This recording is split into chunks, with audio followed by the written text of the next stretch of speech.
Hello, everybody. Welcome back. This is LABRISH Live, where we talk about our favorite reality TV shows from a Black perspective. And at the moment, we are doing something that's new for us. We are doing Real Housewives of Atlanta season 16. I hope you like it. I hope you're watching it as well, kind of thing, because it's definitely new for us. For those that don't know, I'm all things sugar and Sade. Hey, and I'm here with. I am Nana, aka the Black Fairy, aka Dark and Lovely.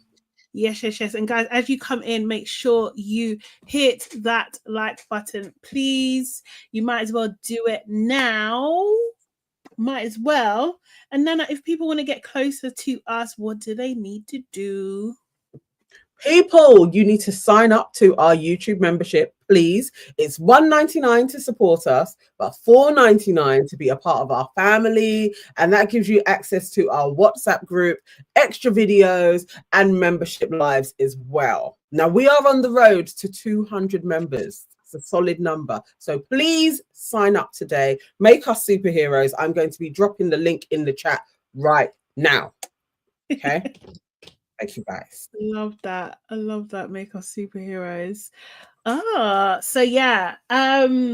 This is new. Well, I would say 100% new for me because I've never watched Real Housewives of Atlanta. I have just seen clips, but I think you've watched it before, right? Now, oh, wow. Yeah. No, I didn't know that you'd never watched a season before. I probably watched from season 4 to about season 10. Okay. The old school cast now. So yeah.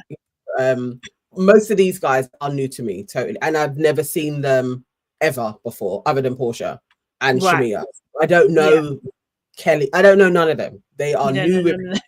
Who are these girls? Seriously. But before we get into it, who is in the house? He's here. Okay. All right. We have Yvonne in the house. We have Bardi Gang, who came in bright and early as well. Hello, mods.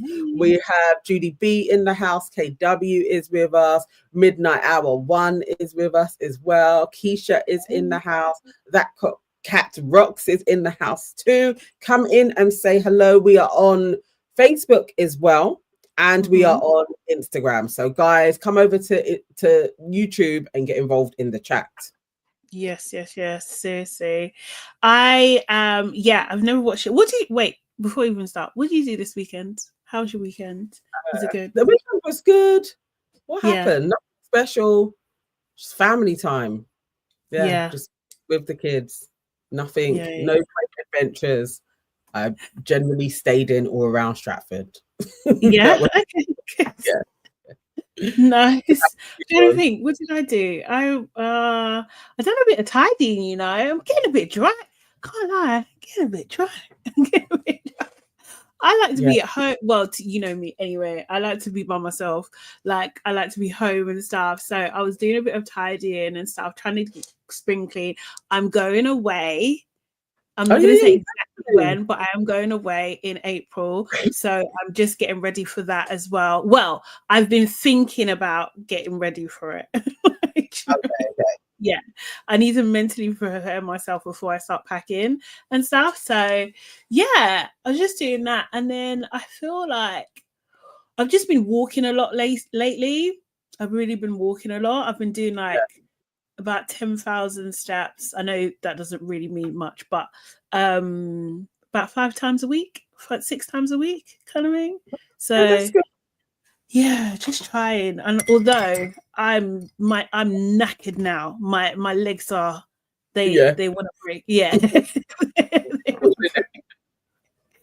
They want to break. But I was just saying to the girls as well, like, I need to change my life drastically in terms of health and fitness. Like, I'm literally, or if I don't, I'm on a dangerous trajectory. Like, seriously, I really am. So hopefully this time I'm gonna do it. You will do it. You'll do it. I was speaking to one of my friends, and similarly, like, she's 2 years younger than us, but dramatically in the last 7 years put on a lot of weight, like literally size 8 size, and now her biggest that she's got in the last year was 19 stone, and she's 5'6". Yeah. Ooh, So okay. we were having a real heart to heart about it, because it's like I've put on 3.5 stone, and I thought shit about that, and so it's like we're just like, okay, we've got to help each other out, because yeah. I can't lose her. So it's, you know, when you get dangerously that big and she has a really small frame, it's like you can't do that. People go in their 40s very easily. Yeah. So yeah, Definitely. All the things. So I'm trying. Thank you, Keisha. Yes, those Marks and Spencer's chocolate covered custard creams. Oh my god! Like I cannot buy. I can't even go down the aisle. Like I can't, because they're like crisp to me. I will finish them. I have a confession. I have Yeah. bought 2 more packs since the one that you gave me, but I have stopped because I was turning into a bit of a fiend. I was hiding them. You So hiding them. Yes, there's only 6 in the packet, and there's 4 of them in this house. I can't share. So yeah, I'm not doing it. They are bad. It's so bad. I still haven't been able to, and maybe it's for my own good, get hold of the Easter egg. However, though, because my birthday is coming up, if someone finds it, I think for a birthday treat is okay. I could have that instead of a like a birthday cake. Do you know what I mean? For you. That's why I was in there. Oh, see. That's why I was there. I was there, like trying to find. I thought, you never know. Come on, it's Stratford. Maybe they'll have the Easter egg there, but they didn't. It's true. No, it's like they've disappeared, or they're not making them anymore. It's really, really strange. It's milk chocolate, Bardi Gang. It's milk chocolate, and it's just, I just didn't even know such a thing could exist, and they're just beautiful. But that is big back behavior. Big back behavior. So yeah, Yvonne is saying I had a blood test this morning and I had a meltdown in the GP as I'm petrified. Girl, me too. I can't look. I literally tell them, like, look, just take my arm, do what you need to do. Let me know when it's over. My eyes are closed, my head is away. I can't look. I can't. Scary. And I've got to do another blood test in like a couple of weeks as well. I'm just like, oh, so annoying. Okay, so guys, yes, season 16 has begun. It has begun. I'm looking forward to it. Like, for the first episode, what were your what's your one word to sum up the first episode? Oh, juicy. Yeah, I was gonna think so. Yeah, they came in a lot. Yeah, I was like, okay, not a slow burner. Let's get to it. I really liked it. And I think I'm in love with Shamia. I love her. She's my fave as well. She's amazing. I hope she doesn't let me down though, because I really like her, and I don't want to be heartbroken. I know, but you know what? And the thing is, it's such a different energy. Like, I've been to Atlanta a couple of times actually. I love it there, absolutely love it there. But it's such a different energy to Potomac. Out of the bat, it was just like, are these good people? Because they weren't coming across as good people, you know? Like, it was very strange. But I think, like, Atlanta, they seem like warm, they've got family values, they live in like aspirational life. Like, do you know what I mean? Like, it's ticking a lot of boxes. There's a lot of dark-skinned women in there. Like, there's melanin everywhere. It's like, this is what I like. This is what I like. I'm sold. Bardi Gang says expensive. Everyone says spicy. They are rich. I do like the level of luxury, because it's not scrimping luxury. It's these guys have money so far, as much as we've seen, and their businesses and everything. I'm back on this. I think I can do it. I think so. I think so. I think it's, yeah, I think this is a bit of me. So I was just like, yeah, the same as you, like business owners. Do you know what I mean? I was just like, yeah, this is aspirational. It's just like, yeah, I want a freaking house with a lift. Yeah, why the fuck not? Like, you know what I mean? Of course. What do you mean you're racing your daughter upstairs? That's the opening scene. Okay, I'm just going to share a little diagram real quick because I am new to this. So I didn't know who knew who and whatever. So let me just do this real quick. So this is by way of Shamia's introduction. Yeah. So in the beginning, she kind of talks about how she knows everybody and everything like that. So she seems to be the glue, as she called herself, right? Yeah. These are our main characters. Season, which is strange. It's strange because she's new for a peach. That this season seems to be about her in a way. Like she's the glue. Usually that's Candy. So that's big boots, you know. But it's like, boy, please don't let us down. Yeah, but she reminds me of Candy a little bit, and I was just like, are they related, or is that how Atlanta people look? They're friends. They are long-time friends as well. So you know, like sometimes you can get that friendship group. You kind of synergies start working, and then you start to like each other. Yeah, but. That she's taken on that Candy role, and I immediately liked her. Like I immediately like Candy. I am like, Shamia, please don't fuck up. Yeah. I hope not. So Shamia is the glue that's holding everyone together or knows everybody. Her best friend, as she calls her, Portia. I've spelled that wrong, but it's okay. I'm dyslexic, everybody knows. I'm calling her Big P. That's my name for her.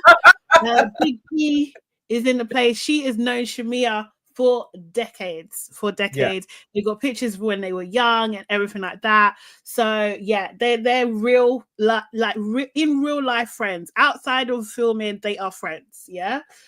She also knows Kelly because Kelly came on to Shamia's radio show at one point, and they kicked it off. Kelly has she's now a single mother of 4, and she runs a restaurant. I can't remember what it's called now.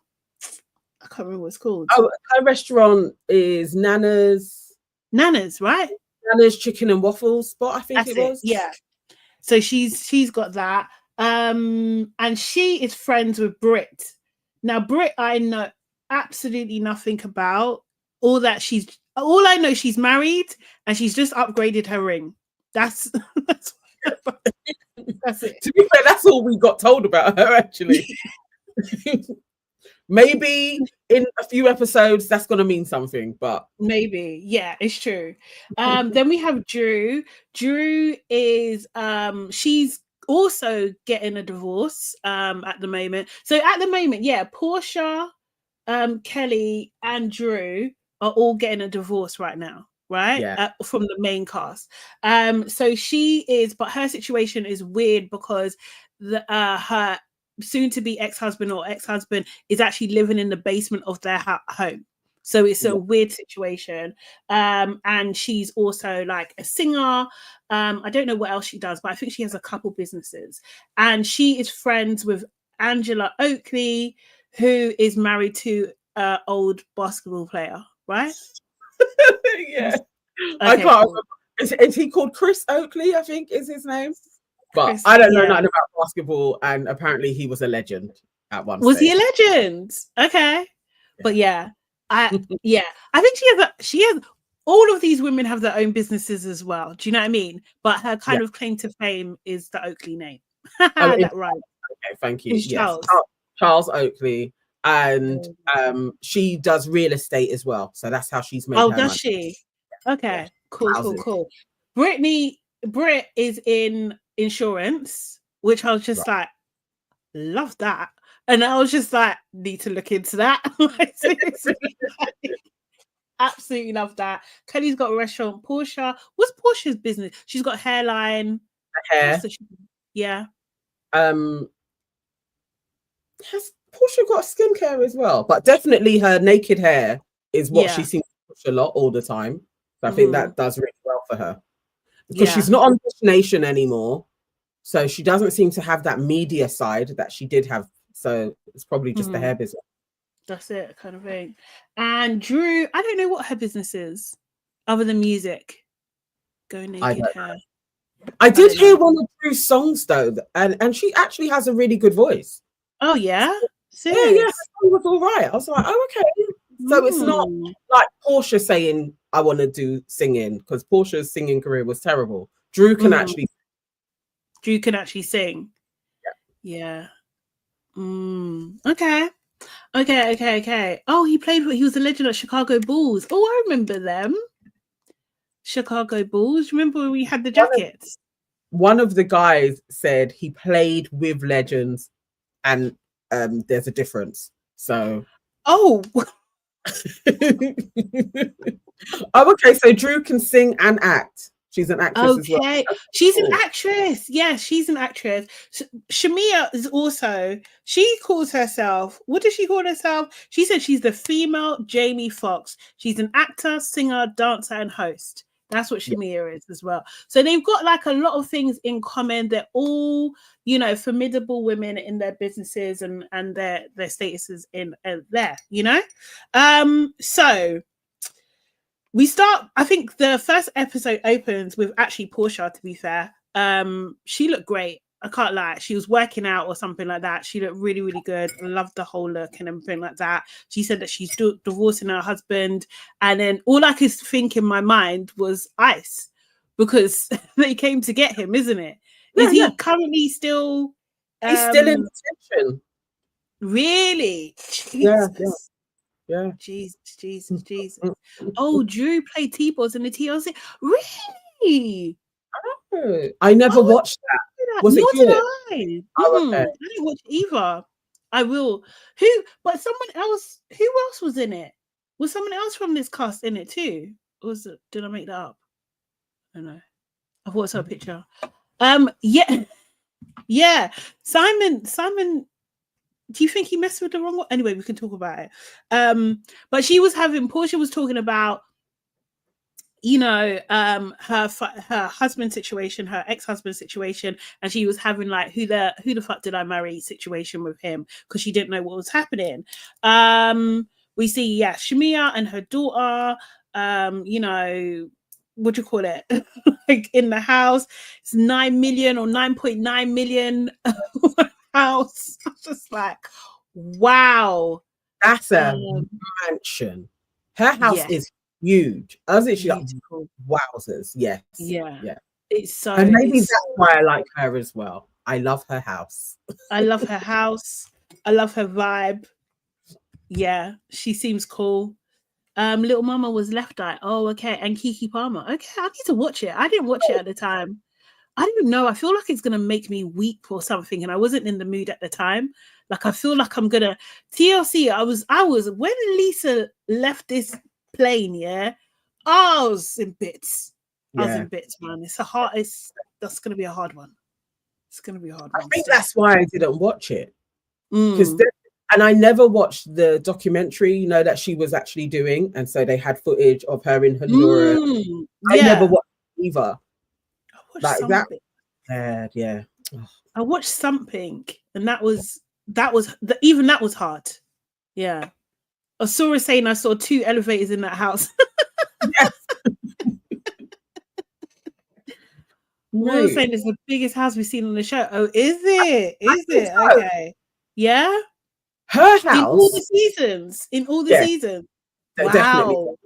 Her house is like how Sheree used to talk about the house that she was building. Like, because she would always be like, my house is huge. And no, Mia has the house that Sheree was talking about. Was visualizing. Because I remember seeing a clip of that where she was just, when someone asked her about that. Yes, it was bad because she didn't have words. She didn't have the words, and then someone asked her about her clothing line. She was just like, "Gym wear." She was seem erratic. Viewers were unaware of her wealth. Okay, Cherie has the biggest, and now hers is okay. I think Cherie. Okay, cool.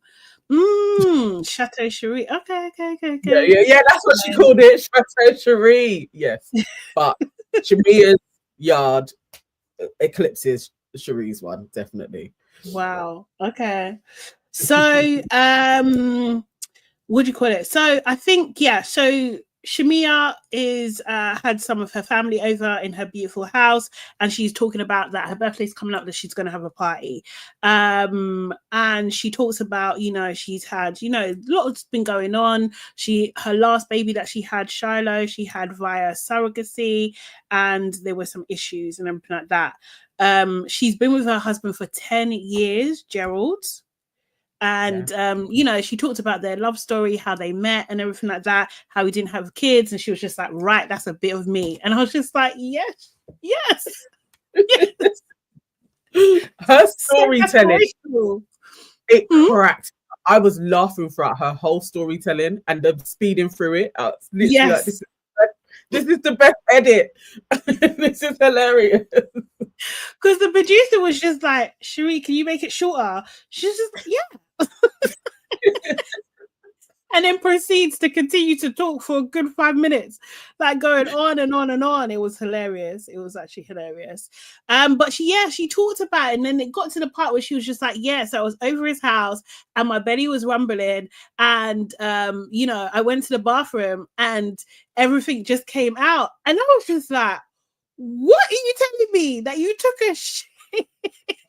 Not just a normal shit. You know, the bubble gut shit. The diarrhea shit. She said she was making all kinds of noises. That's a lot. That's a lot. And he still wanted to go on another date with her. Do you know what I mean? And the next time she went to the bathroom, there was wipes. So he loved her. He loved her from the start. No, but he's super rich. So yes, I'm gonna go back to date me again. But I would have so much embarrassment. I may stall in us seeing each other again. I may self-sabotage. I don't know if I can do it. Shitting in your house. I'm going home. There is that too. I'm not doing that. Absolutely disgusting. But you know, worked for her. And then she talks about how she knows everybody and everything, which we've just gone through. Then we see Drew. We're at Drew's house, and it turns out Drew is going through a divorce with her soon-to-be ex-husband Ralph. Kenya and her daughter come round to the house as well, and she explains to Kenya that, you know, she's in the same house as her husband. He lives in the basement, and this is court mandated that he's in the basement. He even has his own entrance as well, kind of thing. I personally think this is wild. She has to leave on the 1st, 2nd, and 5th weekend. Every first, 3rd, and 5th weekend she has to leave. So he has the house. I'm just like, he still hasn't moved out. Like, what the? No, but it must be that financially he can't. He's tied in the same way she's tied in. And if it's court mandated, that is like he can't afford to go anywhere. And if she can't afford to go anywhere and they have space that they can share it, you got to share. Jesus. Oh, this cat Rock says Ralph is another scammer. No way. How are these people meeting so many of them? That's crazy. Oh. That's crazy. So they communicate through an app, and the judge can see everything. And she says that he keeps wilding out. He keeps wilding out on the app, and she's just like, I'm not responding because, you know, the judge is going to see it. Wild. So she's talking about her movies, her music, everything like that. She opened up for Tank, apparently, and it turns out that she is working with Dennis, who is some sort of producer, who also happens to be Big P's, Portia's ex. Yeah. And baby daddy. Yes, exactly. Ronald, I asked myself the same thing. Roland said, what time of the month is the 5th week? I'm so dyslexic, I was just like, what does that mean? What no, you know. But like, no, that Okay. I don't know how they would calculate it, but I think that, you know, like the months with the 31 days. So sometimes. yeah, you're gonna roll into the beginning of the next month. Mm-hmm. I don't know. Yeah. Yeah. Broilers ain't true always lied. Is she a liar? Is she a liar? This is going to be so much fun. So Kenny's asking, like, how does Big P feel about this? And Drew says, yeah, she was fine. Like, do you know what I mean? Like, she spoke to her about it and everything, and she was fine with it. And then she goes on to say that, you know, Dennis really helped her get out of some hard times and everything like that. Kenny's like, well, he didn't produce anything for Big P, did he? Which is shady as fuck. It's very, very shady. Do you know what I mean? So I should have queued up the track. I should have. But Big P had a song back in the day where she was with Dennis. Yeah. And not the greatest. Not her skill. Let's say that. Not her skill. Not her skill. Not at all. For some reason, that was Candy's fault. Candy hyped up like she could sing, and then Candy put Portia in one of her plays in a musical, and it was literally like, Portia can't sing though. Like, it's not great. There's so many things I want to say, but so maybe that's why Dennis didn't show any of his music to her. Right. But then loads of people are saying he has a hot dog empire, and now he's doing music. Oh, is it? Okay, maybe this is his dream. Could be. Maybe this is his dream. Do you know what I mean? Honestly, if I had all the money in the world, do you think I wouldn't drop a track? I'll drop a track. Drop a track. Listen, I know you've been dying. I will drop a track this year with no money. Honestly. Funny guys, but don't you guys think she can sing for church? Her voice ain't that great, dudes. Like, no, it wasn't that. I mean, in the choir, yeah. Along with like 30 other people, of course. Yeah, definitely. Then we see Kelly. We go to Kelly, and she is at a tea party at a place in Atlanta called Dirty Tea, which I definitely want to go to when I go back again. I love that name. I thought it was brilliant. Oh my god. Okay, I'll tell you afterwards. I have an idea. So she goes to the tea party. So her children is there. It's her daughter's birthday. So she has 4 daughters. One is 17. That's one is birthday. She has one that's 11, and she has twins that are 8 as well. 4 kids. It's a lot. Her daughter blows her candles and wishes for a pink Birkin. And I was just like, we are living different lives. We are living different lives. Seriously. Serena said, would the Lord listen, though, referring to sorry, to Portia singing. Oh my god. Wow. Sade can be back in vocals. Absolutely. Absolutely. Okay, so so she gets loads of presents. She gets 17 presents for the 17 years she's been alive. I like the idea though, but that's a lot. I love it. Balmain, Dior.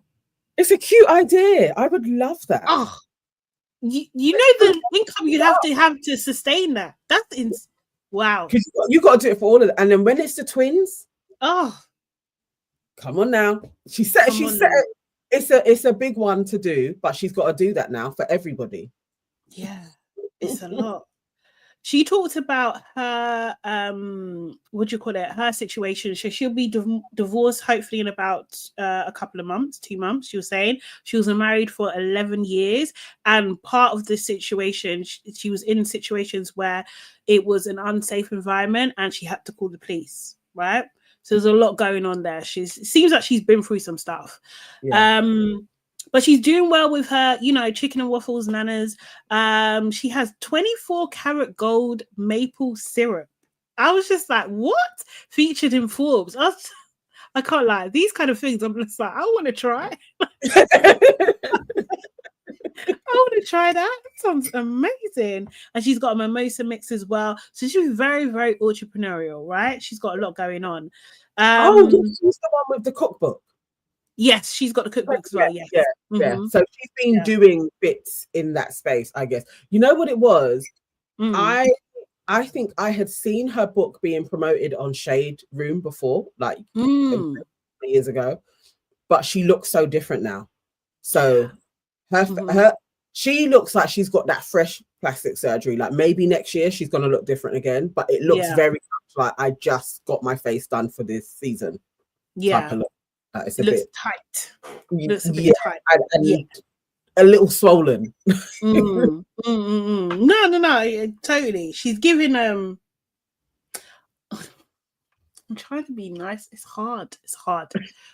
But she reminds me of Saw a little bit. You know the clown with the high cheeks. I see what you're saying. Like, do you know what I mean? It's all tight.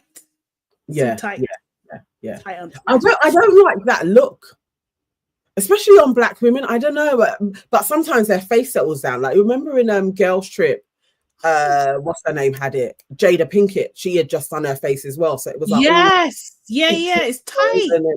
I always feel like just chill. Like, let's not see you until your face is done. Let it settle. Let it settle a bit.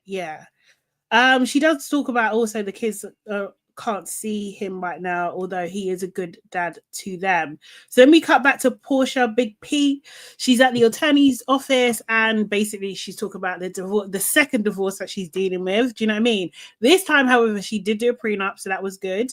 And she was like, the signs that she could see there was problems with the relationship because he wouldn't tell her anything about the finances, you know? That's, I mean, ladies, such a red flag. It's such a motherfucking red flag. So I'm glad that she acted on that. But they had 50%, they both have 50-50 interest in the home, although the court did award Portia the home to live in, so that's where she is with her daughter. But Simon at this point, and I think we saw this play out, do you know what I mean?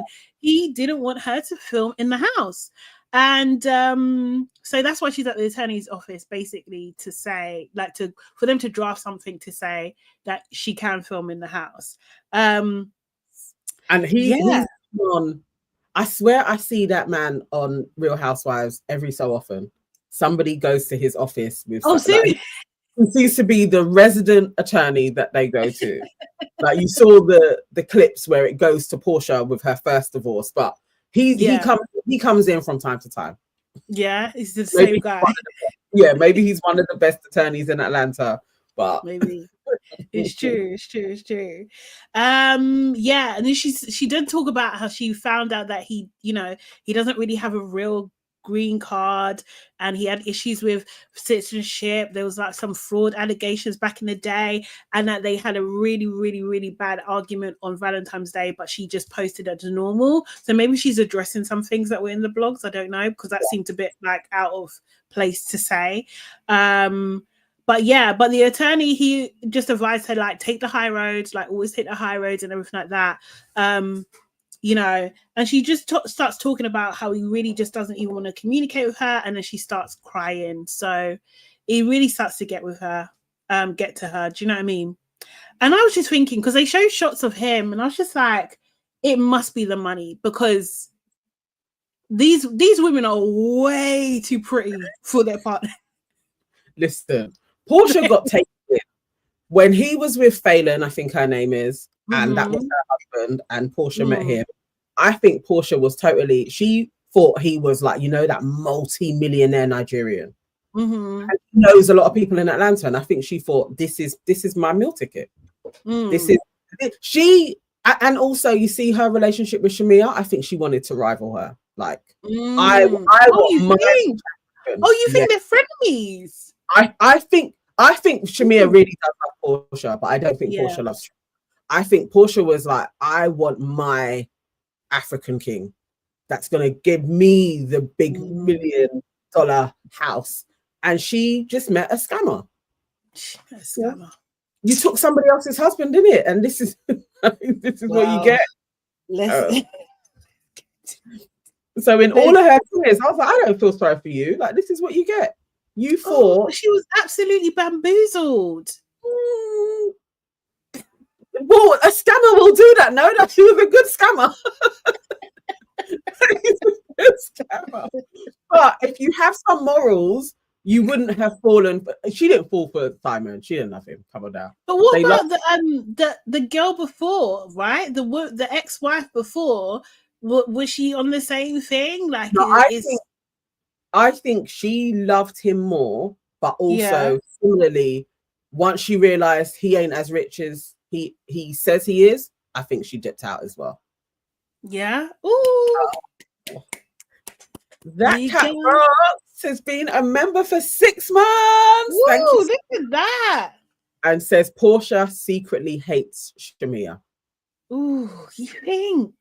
I think there's something. I don't want to believe it. I don't either, but oh no, Portia. No, she's got dodgy feelings towards her.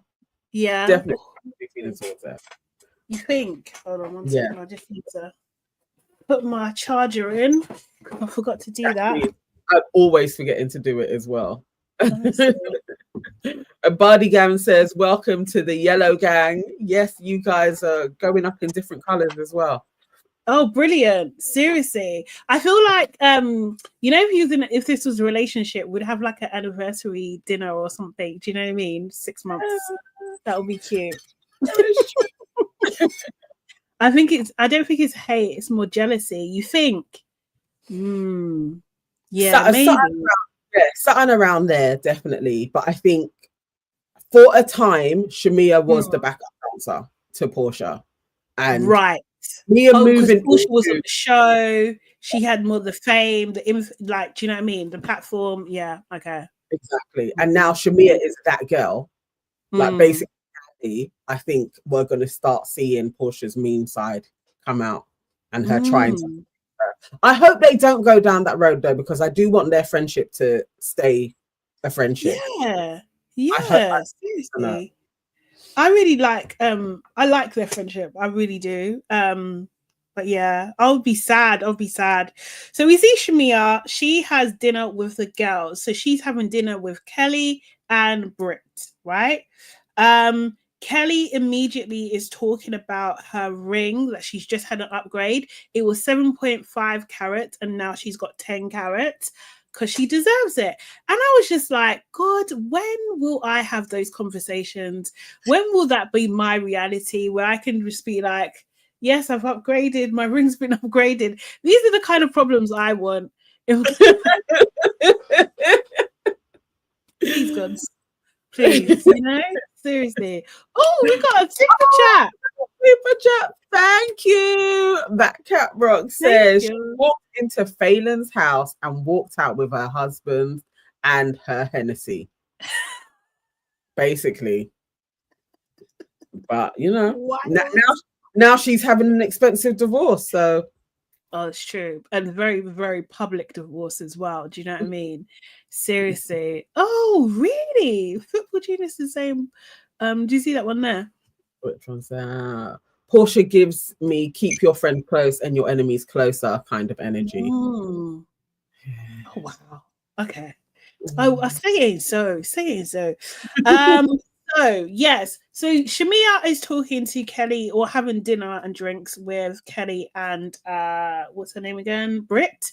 They drink a lot, boy. I don't know. I was just like, am I just sensitive to this? But like they were doing shots. Like, yeah. But they're the party girls. Yeah, okay. So they cheers and everything like that. Shamia's talking about her birthday coming up, and someone's asked like who's coming, and she's like, you know, well, my best friend Portia, you know, she's going through a divorce at the moment, kind of thing. It'll be good for her to get out. And Kelly immediately is just like, well, she shouldn't have taken that girl's man. Like, whoa. That was a lot. Was that not a lot to you? Did you? How did you find that? No, that was a lot, because also she started off by saying my best friend. So you can't start saying wild things. I've literally just given you her intro. That is my best friend, and then you're gonna basically be coating her off in my face. So either you want me to join you in cutting her off, or you have to get checked. Yeah. So I'm glad Shamia handled it perfectly, like, because you can't do that shit. But that was out of order. Yeah, I struggle to how to resolve that without a threat of violence. Like, why? Absolutely why? Especially back in the day, my best friend, no, ain't no way. And live where? What are you talking about? Do I know you? Do I even know you? Like, do you know what I mean? Jesus, wild. So basically, Shamia's just like, look, she's flummoxed, by the way. She is just, this is how foggy. You know, she clarifies that Simon and his ex were public with their separation. Do you know what I mean? And then on the screen, it shows these news articles, and it announced like Simon split from his ex in April 22nd, 2001, and then announced the engagement to Big P on the 10th of May, 2021, which was 18 days later. You can't tell me there isn't any overlaps. So you're trying to say I broke up with Phelan, who Portia knows, you know her. You can say she's not the virgin, but you know her. Yeah. And then a week later, you call this one, and a week later, you're engaged. Really? Really now? Shamia says there was no crossover. Oh, she there's no. She said there was no crossover. That's what she said. You know, maybe they just looked at each other and fell in love, and they just knew it had to be true. Or maybe, would you call it? That would have happened in Phelan's house. If they looked at each other and fell in love, that happened in Phelan's house. I know it's wrong. It's so wrong. It's so wrong. Oh, sorry, did I say that wrong? Britt got the ring upgrade. Sorry, I'm still learning their names. I will get there, don't worry. Yeah, that's what I thought you said. I was definitely thinking of Britt, not Kelly. Yeah. But yeah, Kelly did say after that, she was just like, from the outside looking in, you know, you come to someone's house, meet their husband, end up marrying them, looks a bit crazy. Yes. It looks a bit crazy. Dodgy as hell. Yeah. Do you know what I mean? But she said, like, you know, we've all looked at the situation, we've all been side-eyeing and everything like that. And Shamia was just like, you know, you guys don't know any facts. You don't know any facts at all. Kelly says, but we see on the blogs, and Shamia was just like, Kelly, come on. Do you know what I mean? You can't be out here believing the blogs.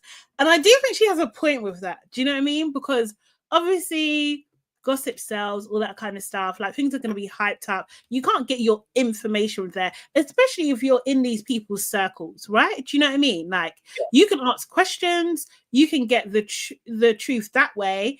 But I feel like the way Kelly came was too hot. It was way too hot. She could have asked a question rather than presenting it as a statement, you know? Yeah. She was trying to be messy, totally. Yeah.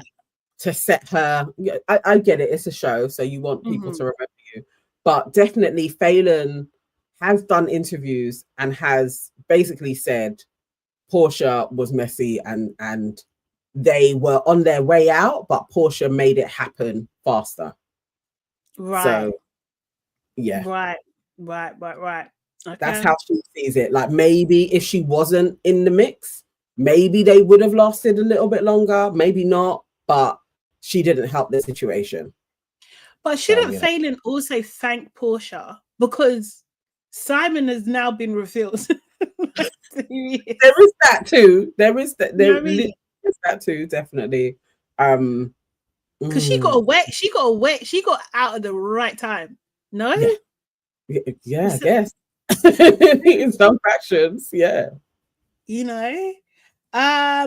So yeah, and Shamia does you know, she scolds Kelly, basically. You can't be believing blogs.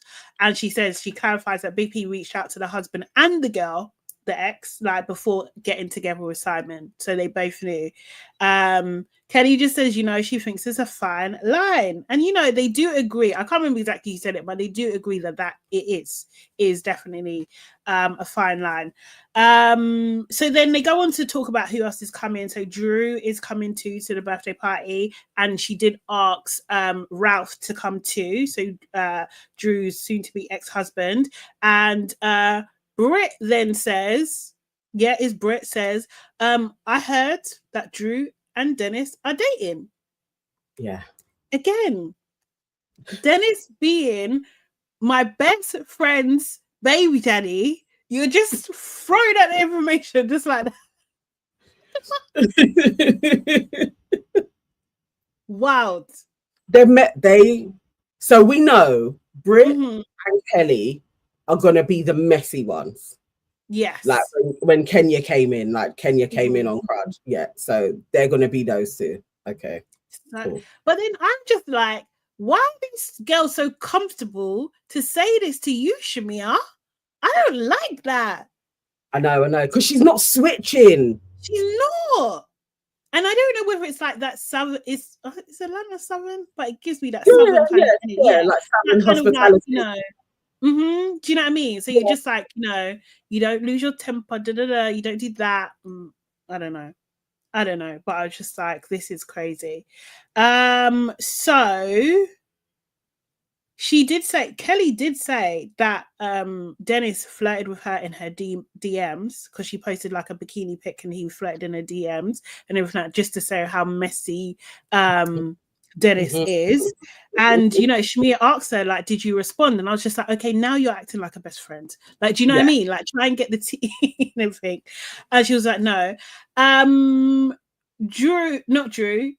Britt said that she went on one date with Dennis, and on the date he gave her a diamond necklace. I don't believe her.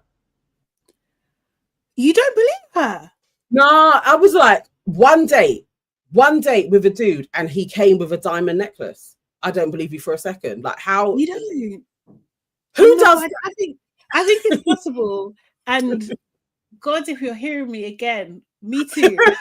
What you are. This is what I would like. Yeah. One day, like, come on, first date, diamond necklace, and I don't have to see you again. Do you know what I mean? It's very common. Yeah, he does that. It's very Dennis. Oh my God. No, yeah, see. Really? What does Dennis look like? I need to see him again. Is he ugly? He's medium ugly. He's not full blown. He's not like so he's not hideous. No. Okay. But he's not stuck, like, do you know what I mean? Like, thingy, medium. So yeah, so just like, that's very, very interesting. Then Britt starts talking about how she done a Black Men's magazine when she was in high school. Just like, what? I was just like, this is wild. She was in high school. So Americans, do remind me, what are the ages for high school? Just so I'm not like, I still think it's crazy. But in high school, you can go up to 8. So she could 18. Have been 18. Right, because I'm thinking 15 in my head. Like, no, I took it maybe older, but then also at the same time, I was like, that was just page 3 over here. Yeah, like, that's very true. They were young as hell. So yeah, I was a bit like, yeah, probably. Yeah. So this is what Dennis does. He goes to dates and gives necklaces. Wow. 14 to 18 years. Okay. Yeah. Cool. Thank you, Jordan. Thank you, Tammy. Hey, Shantae. Oh, Shantae. Didn't she say she's 16? Oh, I can't remember. Wow. But that is...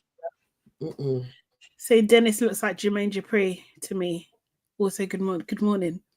Okay. So that's fair on a medium ugly. That's it. Okay, cool. All right. Yeah. Okay. Still feels too young for me. Do you know what I mean? For her to be doing that, feels too young. I just like my question from that whole scene was just like, can you be friends with people who disrespect your best friend? For me, it's a straight no. I cannot do that. That's wild. It's absolutely wild. We can't every time I link up with you you're coming with my brethren's gossip to ask me about, and then I have to be in a position to defend them, and then go back to my friend and be like, so when I linked up with these girls, this is what they were saying about. It's just long. It's actually disrespectful to me. Like, you two can chat about my brethren's, but don't bring it in my face, because then I know about it. If I keep on seeing you, I'm complicit. Yeah. You needed to tell them about themselves. Like, don't bring Portia's business up to me. I didn't like that she was in it. I just didn't like it. But she does meet up with Big P the next scene anyway. They meet up at the strip club. It's very, very Atlanta. When I go to Atlanta, I can't lie. That's honest. I need to go and see these famous strip clubs. Oh, serious? Has the best wings, and you can go there and do business. I'm gonna go.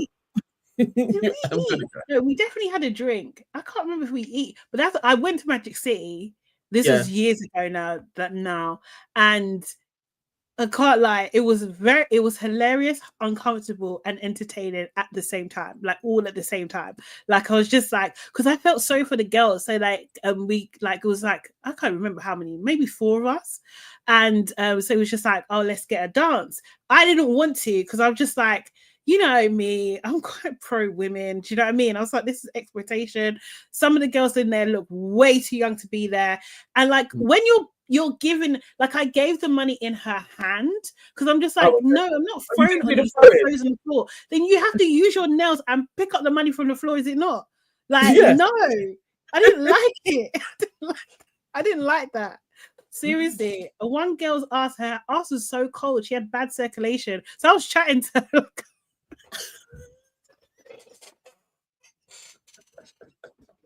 I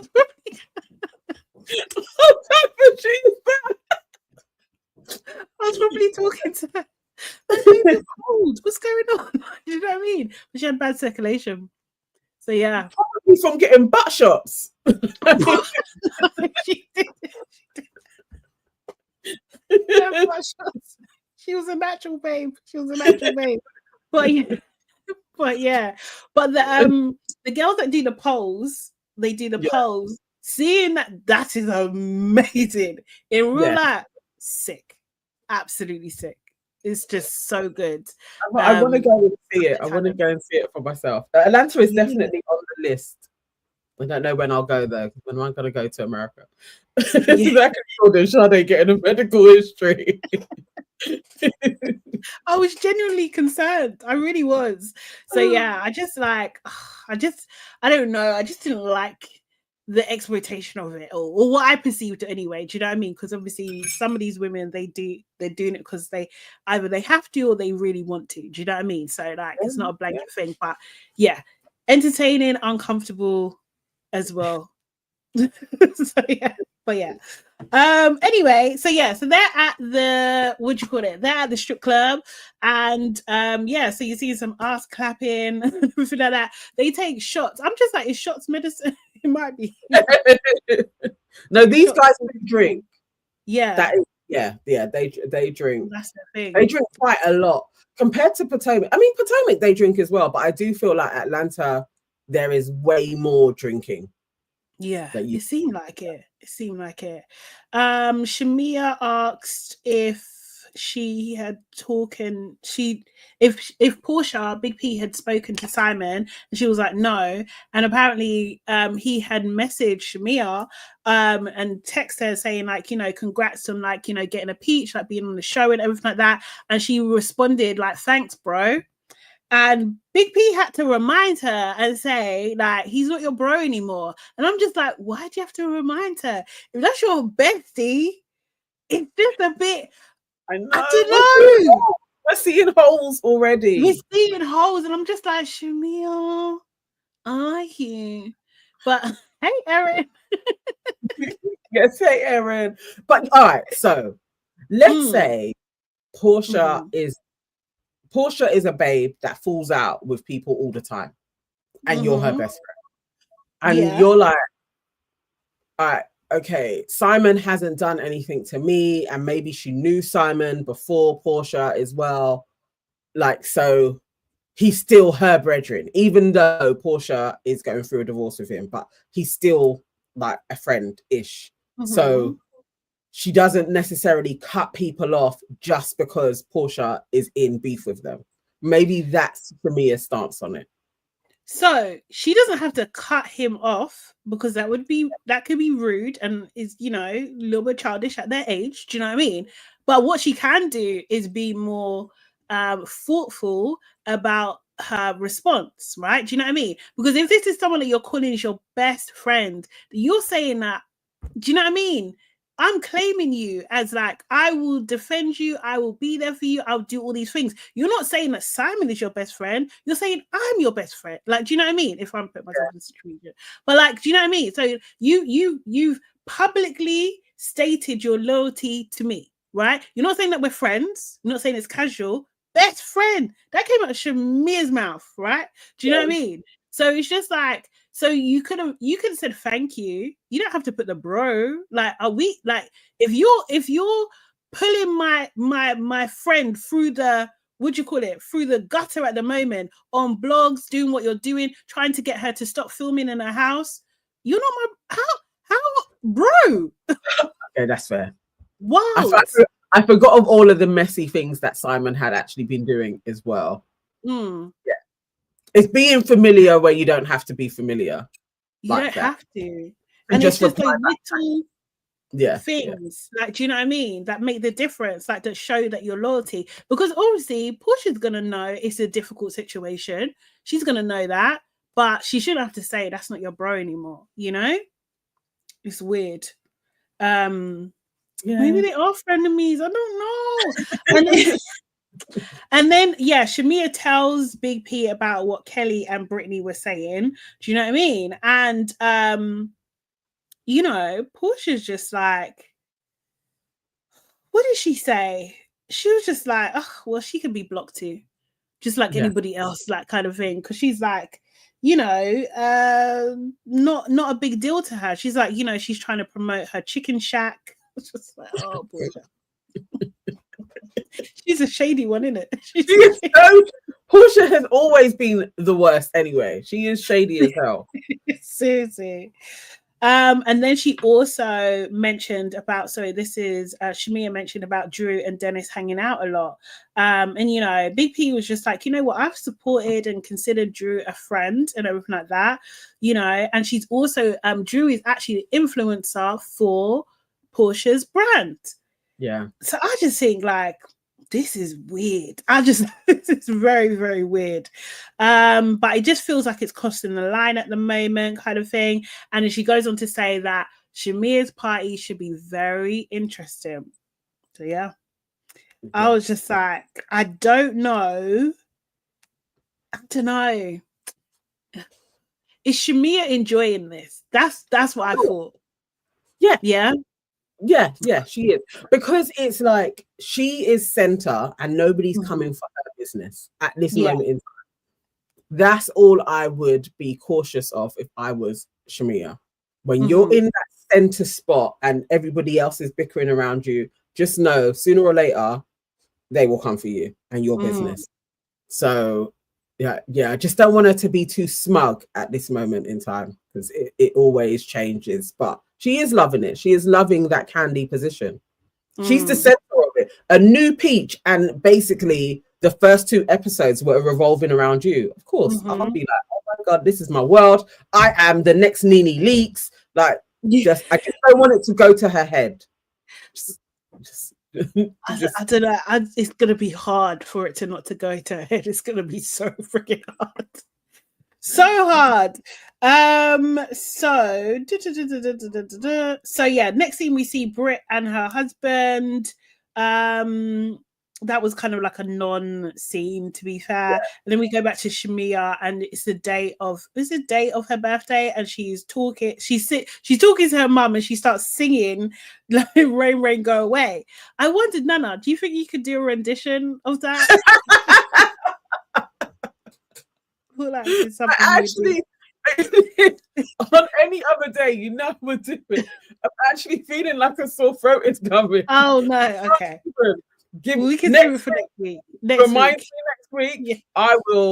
it will be gone. I've got my ginger in hand. I will Yeah. sing all day long, guys. But it did make me laugh. And I was just like, yeah, even Shamia's casual voice is better than Big P's voice. Shamia can sing. Have I heard Shamia song as well? No, I think it was just Drew. But I do know that Shamia can sing. Oh, she got a track as well. Has she Yeah, released stuff? Oh, for she's real? got as well. Oh, All of the wow. singles, they've got little bits and pieces out there. So yeah, you can. We should have our own tracks. Why don't we have our own tracks?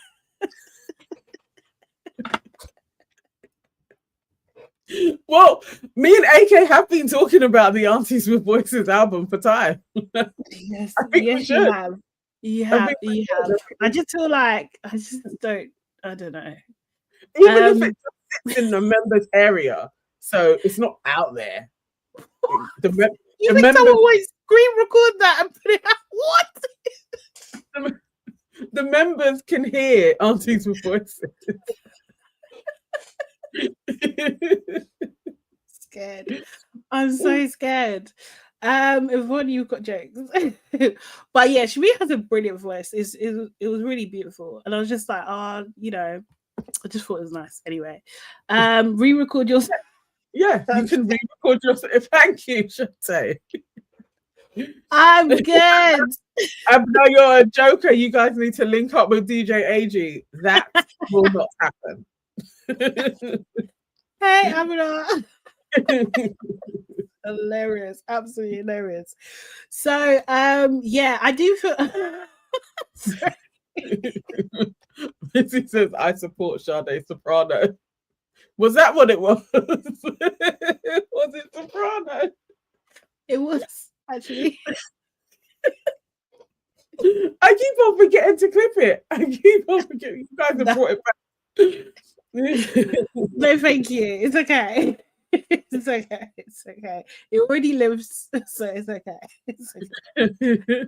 Anyway, Big P is getting ready and she's chatting to Cynthia on FaceTime. Now, I don't know it's actually for Sunday.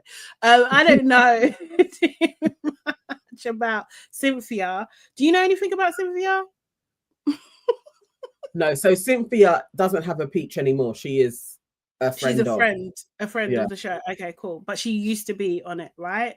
So yeah, she looks very Nigerian to me. Her face is very Nigerian.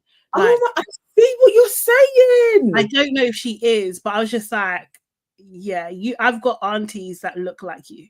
I know, exactly. Honestly, I wonder if she's done a DNA. That would be interesting. That would be interesting if she has. But for years, Cynthia was a main. I mean, I guess you're still getting a paycheck, but it just feels really shoddy when you become a friend of the cast. Oh, really? Like you've been relegated, yeah. Yeah. Woo! Erin said Cynthia's on her 5th divorce, and that peach is falling from the trees. Wow, 5th. Yes. Jeez. She did one of those again. Like she got married to somebody within a year and then was divorced. Like these women are getting married and then they just divorce them because you don't know the man. But yeah. Okay. 5th time is it. So what did she say? So she's actually even joking about Nigeria because she's just like, oh, we can't go to Nigeria anymore. And then Big P was just like, well, we can still go because she's got family there and she's 44% Nigerian. And then the makeup artist is doing her face because she's getting ready at the time. And the makeup artist is like, what tribe are you? She's like, Yoruba. She's just like, yeah, you know, I used to be your sister. I'm your sister now, but I used to be our wife. I just thought it was like a cute little kind of like American, African, Nigerian kind of like interaction. I thought that was cute because we've been getting a lot of hate in the street. Exactly. It doesn't have to be this way. It doesn't have to be this way. You know? I was watching Michael Dapper do his DNA. He had his DNA results. Yeah, it was really interesting. I'm really considering doing it. So what was his percentages? He had like quite a lot. High Nigerian. He had Nigeria, Benin. Like it was very interesting. It was like, oh, he had Yorubaland. That's what he had. Yeah. Which makes sense because Yorubaland used to go across the countries. Like, do you know what I mean? Like it was across. So yeah, it makes sense. I was like, that's quite. Yeah, I was totally like, actually, I would like to do that. I know through my family history there is a lot of. Well, it's from Mali, is what they say, and that's where we get our height from. But I was like, I would like to get a breakdown than just thinking I'm from Ghana as an Ashanti because our tribes would mix. I'd like to know my tribe breakdown. So I was like, that's quite cool. I like that. Yeah, definitely. I think more people should do it. But the only thing is like you can't. It's the trusting of the companies that are doing the information. Do you know what I mean? Like, you know, because it didn't. I want to say 23andMe. I want to say that, but maybe I'm wrong. They had a data breach. Was it called? Yeah, it is 23andMe. They had they had a data breach. Like, do you know what I mean? I know that's wild. It's wild. So yeah, these people are crazy. So anyway, the guests start to arrive. Well, I thought the guests started to arrive anyway because the rain stops. But what had happened is Shamia had asked Kelly to come to the party early. Do you know what I mean? Because she wanted to have a little chat with her beforehand. So they chat, and Shamia's just like, "You're both my friends, but the other night you actually made me feel uncomfortable because you was talking about Big P, and I don't really like that." And she doesn't want to be disingenuous, but just to let you know, I told her. So so you're fully aware of what you said. I've told her. She was just like, fine, that's okay. she was okay about it, wasn't she? She was fine about it. And she's just, I think Kelly just proceeded to be even more annoying. She was just like, yeah, because she's in the blogs all the time anyway. So what does she expect? And then it turns out that Kelly, in her own divorce proceedings, it's been revealed that she, I think allegedly, I don't know, has been cheated on too. So she's very sensitive about those things. Like that's why it's an issue for her. But that's called a projection, Kelly. Like your situation has nothing to do with Portia's and what's the girl's name? Fallon situation. I think it's a projection.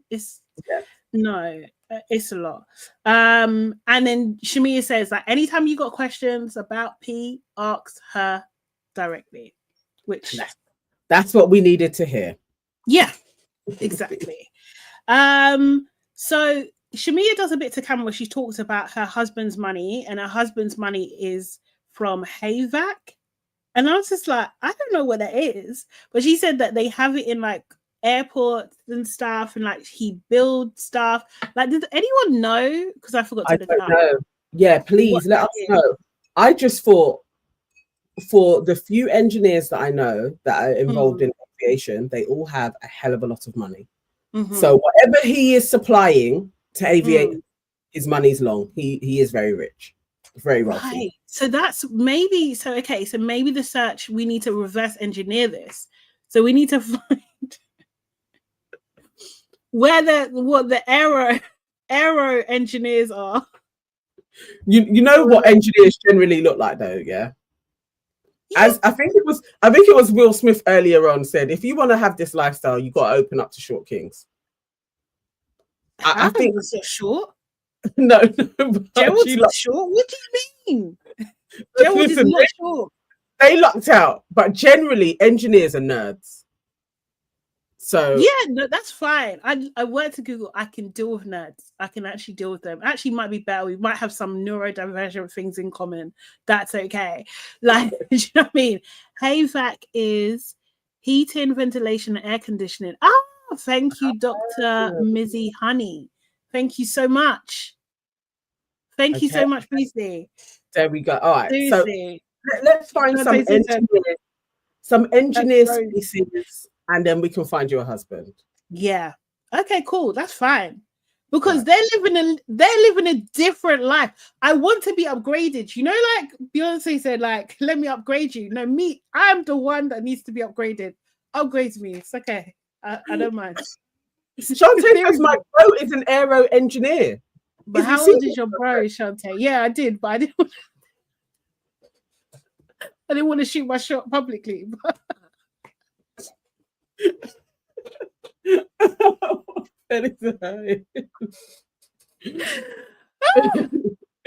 He's 40.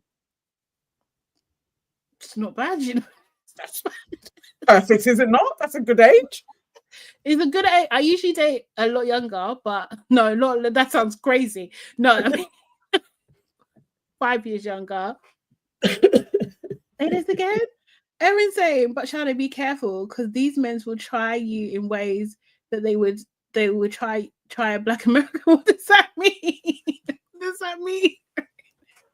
Shantae, let's make this happen. Is your brother single? Is he up for a mingle? Let's develop this further. Shantae's in America now. That me? Yeah, exactly what I mean. I would move. I would 100%. I would move. What do you mean? Get off this. Will someone describe the UK as a dirty, cold island? And I was just like, yes. Yes. It absolutely is. But you're cool to move to the US though. Like, yeah. I'm a bit scared because of what's happening at the moment. But yeah, I can live if I'm living a good life. Yeah, 100%. 100%. Let's as well. Serious. Now I'm nervous. Jordan, we are now talking about Sade. We've got it down to like an industry base. So engineering, aviation, and Shantae has a brother that works in that space, and we're trying to set up a date. I don't know how this would work. Maybe an online type of situation. Yeah, but we're hooking her up. I'll let you go through it. Nana can be my advisor. As I said, by the end of the year, I see her getting married. So you keep saying this. Erin said Sade is coming to America. I've got another one in oil, but he's a fuckboy. Shantae coming from. I knew Shantae was people's.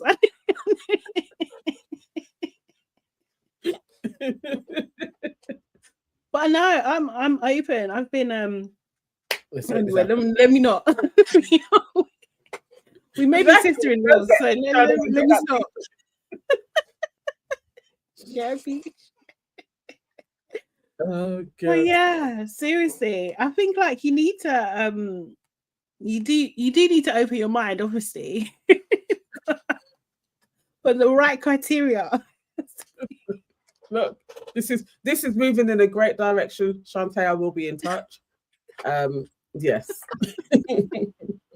I'm proper thingy. I can feel my cheeks going hard. I need to stop. Okay, anyway, let's get back to the show. So they have been talked and stuff. So they're talking. I think they resolved that conversation. Angela comes in with her husband, Charles Oakley. He played among legends. That's yeah, is that how he's not necessarily that's what Will Smith said, but then that girl Rox said he is a legend. So yeah. Okay, cool. And she talks to I can't remember what she does, but Cynthia is also there now, and she's talking to Kelly, and they kind of bonded over being Pisces, and Kelly kind of repeats what she was saying before about Portia, and Cynthia's just like, if coming in hot was a person. We see Kelly's cookbook on the counter as well, so obviously Shimmy has supported her in that sense. Well, she did say that that Kelly came onto a radio show anyhow, so like that, she's been supporting her. Shamia is only 42, by the way. I'm just like, girl, seriously, and yeah, this is the life I want for myself. So then we see Drew come in. I can't lie, most of the women looked. I should have got their pictures. I liked Kelly's outfit. I thought her dress was lovely. It was kind of like a tube dress. It had like little cutouts, but not too much and everything like that. Yeah. Drew comes in with her tacky, shiny shirt, her bra out and some tacky short trousers. Yeah, I was just like, what is this? It was horrible. I did not like it. I did not like it. I was wondering, guys who watched this more, is Drew like how Ashley was in Potomac? Is Drew the one that can't dress? Because I was like, I don't know. She always looks so dramatically different. I was a bit like, oh, is she the one that needs a stylist? Like, does she need to get? Oh, okay. Thank you, Roland. Drew can't dress. Yeah. Okay. I was thinking she may occupy that space because they always have one. I also didn't really like her hair either. I didn't like Drew's. I was like, I don't like. I like the color of her hair. I thought it really suited her. I thought that platinum blonde was amazing. Like, I thought that I really liked that. But like, I was just like, who? Like, we haven't done bras out for a very good number of years. Like, we just haven't. Do you know what I mean? It's not a thing. No. She walked out of her house and said, "This is me." You know, weird. Yeah. I didn't like that. Did not like that at all. They think pretty is an out. Oh, Drew has been trying over the years, but it's not working. Yeah, she was telling me that, like, Drew, just get a stylist, sort it out, come back. Yeah, let's do it. Because she is a pretty girl. She is pretty. Yeah. She is. She asks about dating. No, she's asked about dating. Drew's been asked about dating, and she said that people have shown interest, but she wants to sort her divorce first. You know, Angela at this point is getting hot, and she talks to her husband. You can see a sweat mark, and I was just like, I know what that's like. well, we know what that's like. Yeah. That might be a bit of the PM, the perimenopause and all that kind of thing. And she had to go to the restroom, and her husband basically said he told her to go to the restroom to sort out her hair. Do you know what I mean? And I thought that's sweet, because other people would not walk with a fan. Like, yes. Walk with a fan. Don't let it get out of control. Like, you're in that zone. Definitely, I was like, okay, she's in that zone. Yeah. Walk with a fan. Don't let, and she has a lot of makeup on. That could have been a disaster. It could have been. It's true. It's very, very true. Yeah. So she goes. Her wig is lifted basically, and I thought it was good that he told her. Do you know what I mean? And don't use cheap glue. You see, when you have a hot flush, it don't matter. I'm literally just about to ask: is there a glue that could temper that? Because if you're sweating a lot, and sometimes you can flush quite often, is there like hot flush resistant glue? Like, is that a thing? I don't think so. If there is, you don't want that on your head. I can't, like, do you know what I mean? Because the glue should be water resist, like not necessarily. It should be soluble by water, so you can get it off, right? Do you know what I mean? Yeah, it's more the application of the glue. I don't know, but hot flushes aren't a joke, man. It's hot. It's like a furnace. It's like a freaking furnace. You just don't. I would see somebody. I saw a couple of cousins having hot flushes, and it is like, well, because I can sweat on my nose anyway, a standard from when I was a kid. I thought it was their version of my sweating on my nose. But I had one, and it's literally like, what the hell is this? The first time it takes you, it's just like, what's going on? Yeah, it's actually quite shocking. Like, and I'm not in control of it. And why is it happening right now? Like, it's just, and then I don't like I've never really been a big sweater at all. Like, do you know what I mean? So I find it very uncomfortable. Like, seriously, because it's just like, this is, and then there's nothing you could do about it. And then especially because when we're recording and we've got makeup, like proper makeup on as well, and it's just like, literally, I can't even pat my face. Like, I can't do anything. No, because it can just destroy everything. Yeah. And then you got hope. Yeah. Yes, exactly. Because that's what sweat does, really and truly. It cools you down, isn't it? So you have these extreme moments. It's a lot, man. It's actually a lot. And I feel like more needs to be done. It's actually unfair. And it's unfair for them, for the producers to have her there and not, you know, have a cool breeze. Like they should have had a fan, like a big You know, no one cares. Like the same when we're recording. And then the other two are like, I'm cold, and then they put on the heater, and then we're really hot. No one cares. They don't. They don't. It's hard. It's a hard thing to navigate. It really, really is. I think like we've got it down. Fans are so good. Like, do you know what I mean? They're really, really so good. And also, I think like just having like an even temperament, because I feel like anytime I feel like a little, even a tiny bit anxious, here comes the heat. Do you know what I mean? Like you just have to be like. That is so true, because I get it a lot on the tube. Okay. Then you start to feel like people are noticing, so then that makes you more anxious, and then it will last for longer. It's so jarring. So all I can do is just breathe and just be like, okay, get hot, let it happen, and try and come out. But oh my god, it's annoying as hell. I cannot wait for this moment to be gone. Wait. Honestly, if there's solutions, send them to me as well, because I will take all the drugs. Like I don't. It's so true. It's true. I will take it. The people should have to go through this. This is wild that we're in 2025 and we still are dealing with this. This is crazy. And we've had women since the beginning of time. Like without us, would you even be here? Other people. Seriously. Don't wish it on you. Don't. Honestly, babe, you don't. You don't. Seriously. When I'm telling you, you don't want this. It's not controllable. You don't want it. I've already had my thyroid check. I've checked mine. My thyroids are fine. Yeah. No. It's just menopause, babe. It's peri. It's peri. We know what it is. I've literally been to my doctor recently. If you watch my vlog, then you would know. plug. That I've been to my doctor recently.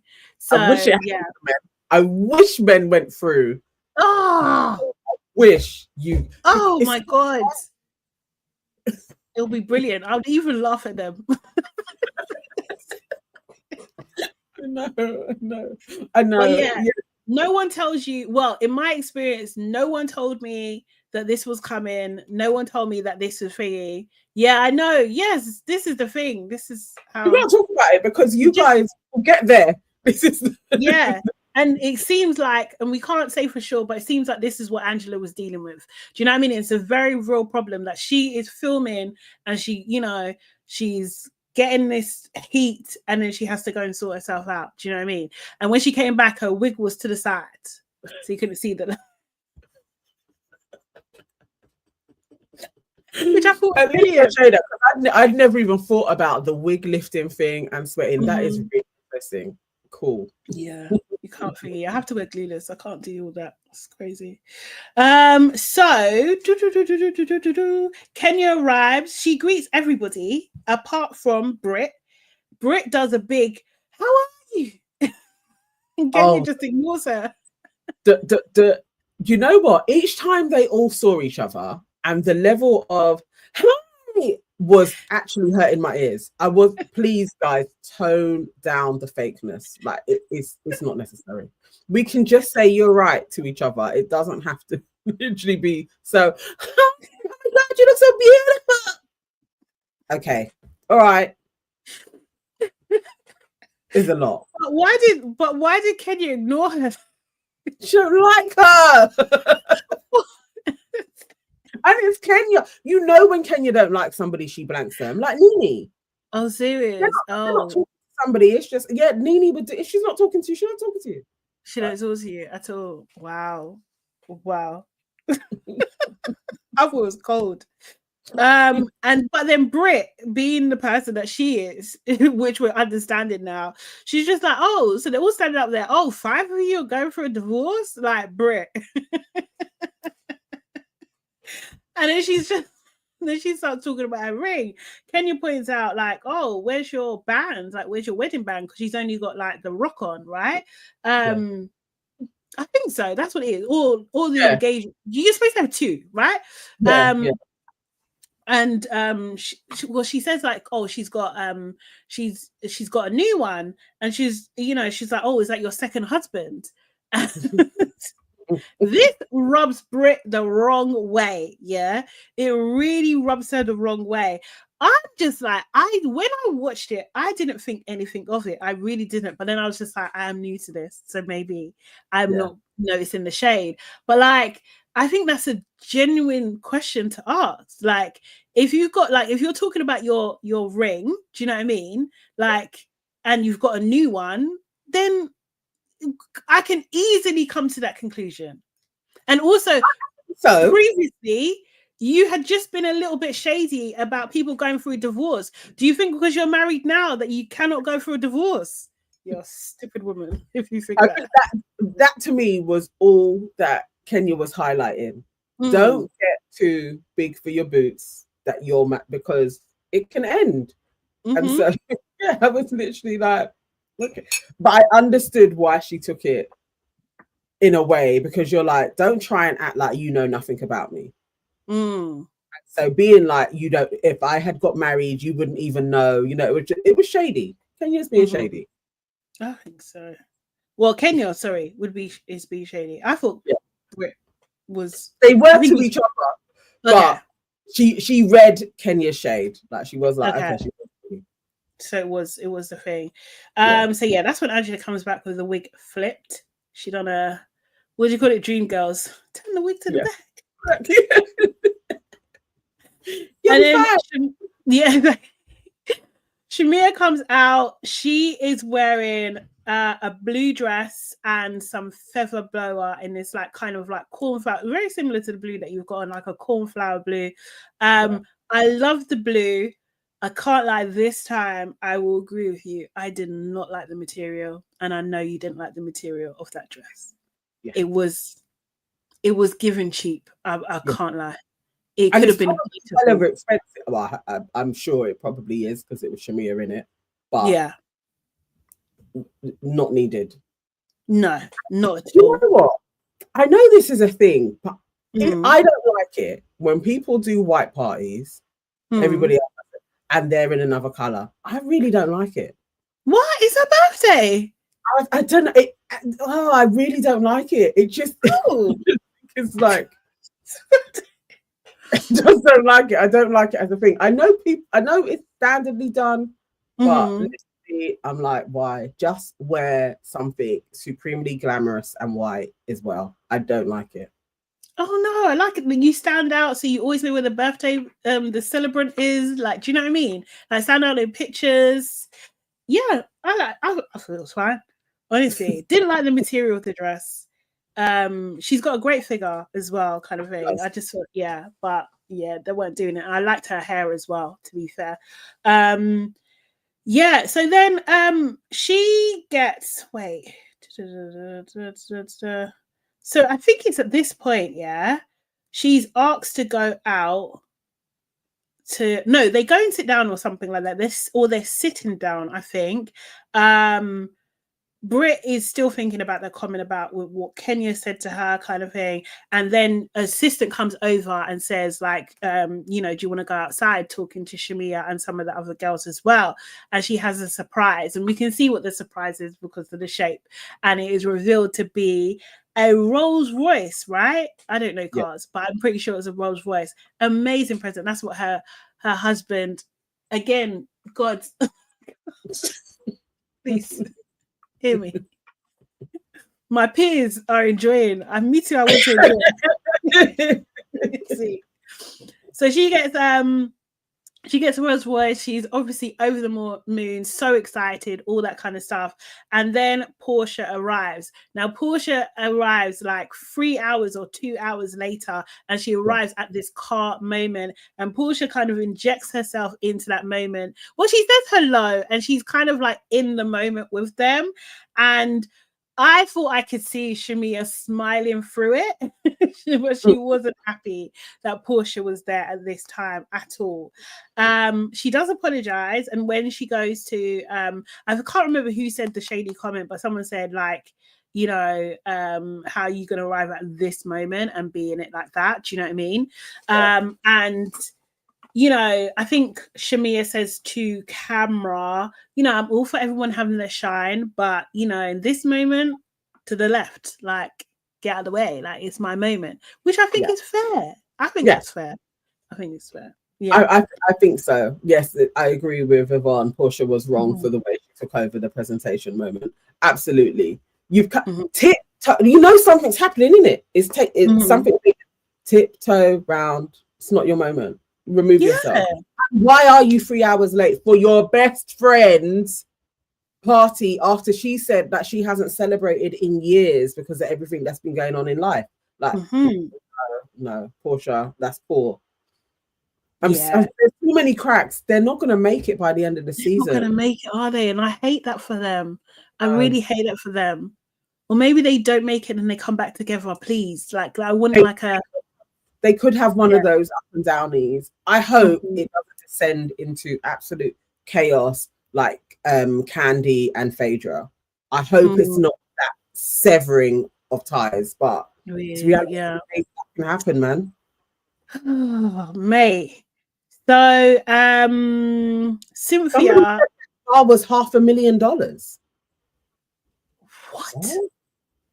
Really? Oh, wow. God, please. Maybe you need to just go and find yourself a Kenyan. I mean $500,000. 430. Wow. Why everyone's always talking about Rolls Royce? I'm not a car person either, but they always seem to have that. Or maybe it's just Portia. I remember Simon, there being a whole thing about their Rolls Royce and well, Portia's got one, isn't it? She's got one. Kenya's got one. Like, cool. Oh my God. So if you just roll up in a little Tesla, they're probably going to laugh at folks when they just kind of come in a little Tesla. It'd be like, oh, wait, can I even drive? Like, can't even drive. Seriously, on lease. Oh. Maybe. So that was a top of the line Rolls. Wow. They look beautiful. It did look beautiful. It really, really did. Oh, gosh. Oh, no, but I can't even ride a bike, Shantae. I will be on foot. Oh my God. Don't worry, your engineer will he'll teach you how to ride a bike and how to drive. You'll be taught. I think that's how we'll fall in love. He'll teach you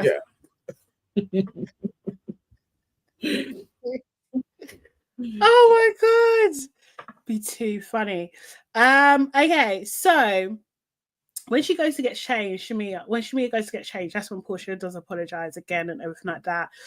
Cynthia tells Kenya about the Kelly comment, and Kenya says, hide your husbands, hide your wives. I didn't understand that comment. Like, can someone explain why she said it like that? Or just all I can think is at once that when Portia and Candy fell out, it was because Portia was saying that Candy had tried to do some things with her. Right. Yeah. So I don't know if they're known to be bi. I'm not sure. Can anybody let us know if that's a thing? Yeah. Thank you, Hella Curls. That's what chauffeurs are for, you see? Yeah. Exactly. So it may be that. It may be in reference to Portia dabbling in other ways, but yeah. Okay, cool. So Britt then confronts Kenya and just says, like, look, you hugged other people, you didn't hug me. She's like, did I? You know, I know Cynthia, because she's pointed out she hugged Cynthia. She's like, Cynthia's my friend. Yeah. Basically telling you. Who are you? So then the girls are all sitting down, and Kelly then starts talking about the whole thing about, you know, Portia stealing the girl's man, and Portia comes over and, you know, it's just like, well, so what was she saying? And she's like, so my question was, why do you take that woman's husband? And Big P was in shock. He was in shock. She's like, that cannot be your opening line. You can't. You got to rephrase that. She's just like, what's your name? What's your... Kelly's like, you know my name. Exactly. Is that not the boy's mind? That's you know what I mean? Exactly, like Portia, you know what her name is, but it was a good comeback to, you know, if you're truly startled by this, it was like, okay, let's warm up into this argument. Yeah. But they go back and forth, and Kelly's just doing way too much, in my opinion. She's like, just answer the question. You didn't even answer the question. You know, and he's just like, look, I don't want to talk to you no more. I don't even know you. It's just like fair.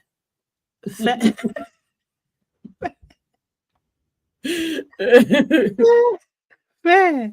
Shut it down. She's like, you're a perfect stranger to me. And then Portia turns to Brit and is like, that's your friend. And then Brit, she's just like, yeah, that's my girl. Like, I don't think she understood. She just starts talking. Yeah, that's my girl. She's a sweet girl. She's a sweet girl. And, you know, she's just trying to address the elephant in the room. And she literally taps on her leg. I don't care. Like, girl, you're not getting the hint. I don't give a shit. Like, you know, I'm shading you because that's your girl. Seriously. Oh. So Drew's just like, you know what? What do you call it? I can't hear. I don't know why Drew even spoke up. She's like, I can't hear. Shall we go somewhere else? So then they decide to go upstairs into what I can only call the drawing room, which was also beautiful. I was like, okay, where the party was happening looks fabulous. This next place, what do you do there? Is that like more smaller, intimate parties happen up? I was literally you entertain guests. Yeah. What else is in your house? I want to see it all. I know you got a cinema room. I know that's Definitely. There. Definitely. Oh, but that space that they all went to, I was like, this is gorgeous. Yeah, it's beautiful. Absolutely beautiful. I wouldn't be arguing in her house. Like, I wouldn't argue. I don't have the balls to do it because I'm not getting chucked out of that yard because I want to go back again. Not. Absolutely not. Seriously. Need to come and look at the art. Yeah, you know what I mean? I'm not getting thrown out. Like how some of them were just being quiet is how I would have been. Yeah, I'll just be observing. You know me anyway. Just be observing. Just looking back and forth like tennis. So yeah, they move to the drawing room. And Shamia says to Drew, I didn't get invited to your dinner, your birthday. And she's just, Drew's just like, no one did. And then Drew's just like, well, she said to P, like, you were supposed to come. Well, you did get invited, but you didn't come. And then Portia says, well, Dennis did invite me to your birthday. Someone else in the back said, like, how is Dennis inviting anyone to her birthday? That's weird. You know, then Drew did say, like, it was a surprise and she sent everybody's numbers to her assistant. I thought, how is it a surprise then? But how does that work? Let's explore. How does a surprise work if you have sent everybody's numbers to an assistant? So then you knew a party was happening. No, exactly. It's no longer a surprise. I literally was like, Drew, okay, so when people were saying Drew chat shit, I was like, how does that work? Surely your assistant should just be going through your things for the surprise. Exactly. And then Portia said, and they weren't invited. That's the thing. But Portia said, who's your assistant? Is it Dennis?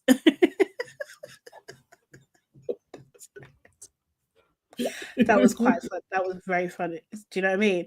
And then it ends on, what's it called? Shamia saying, I would be inauthentic if I didn't ask you, Drew, if you're dating Dennis. Dun, dun, dun. Do you think, okay, before we go into episode 2, do you think she should have asked that?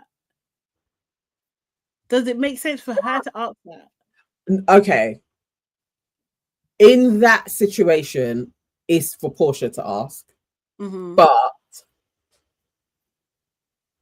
I understand why Portia wouldn't ask, because then that's alluding to you would care, and Portia's trying to be in this I don't care phase. So I get if I know it's my friend's not gonna ask because it's messy, I would ask. Yeah. I think that's the best friend thing to do, is to ask. So in that respect, she did the right thing. Fair. I think, yeah, I think she, and also it's her party, so Yeah.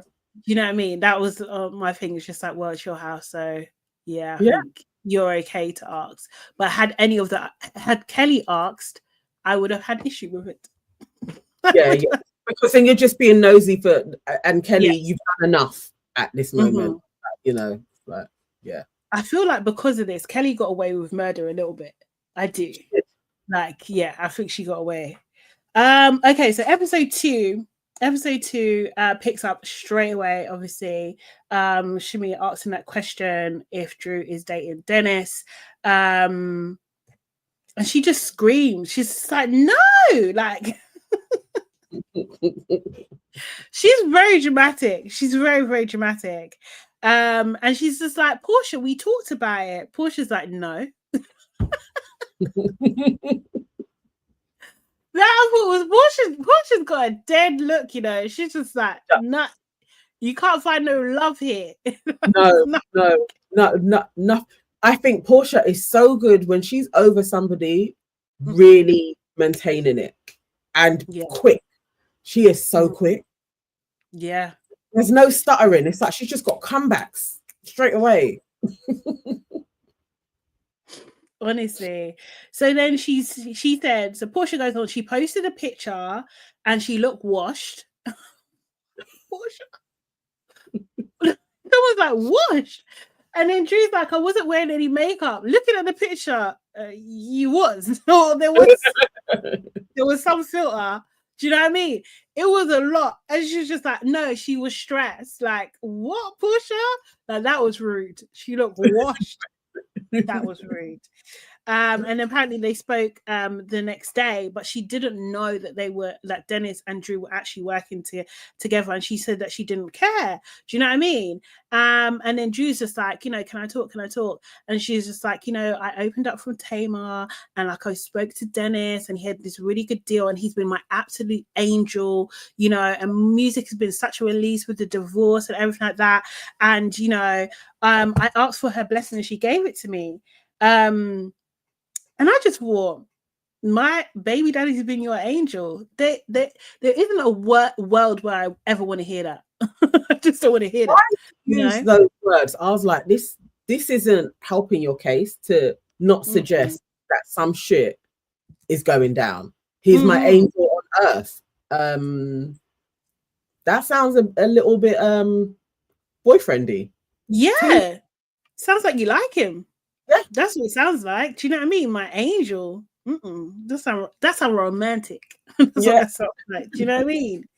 But he does also say that Dennis had asked her to sing a song for Portia that was about Portia, and you know, he wanted Drew to sing it, and like, you know, he was crying and everything like that. Like, I was just like, you know, she was like, oh, he loves you, girl. Like, that man loves you. Okay. First of all, I don't need you to tell me that. I know. Like, that's I don't need you to affirm anything for me. That's fine.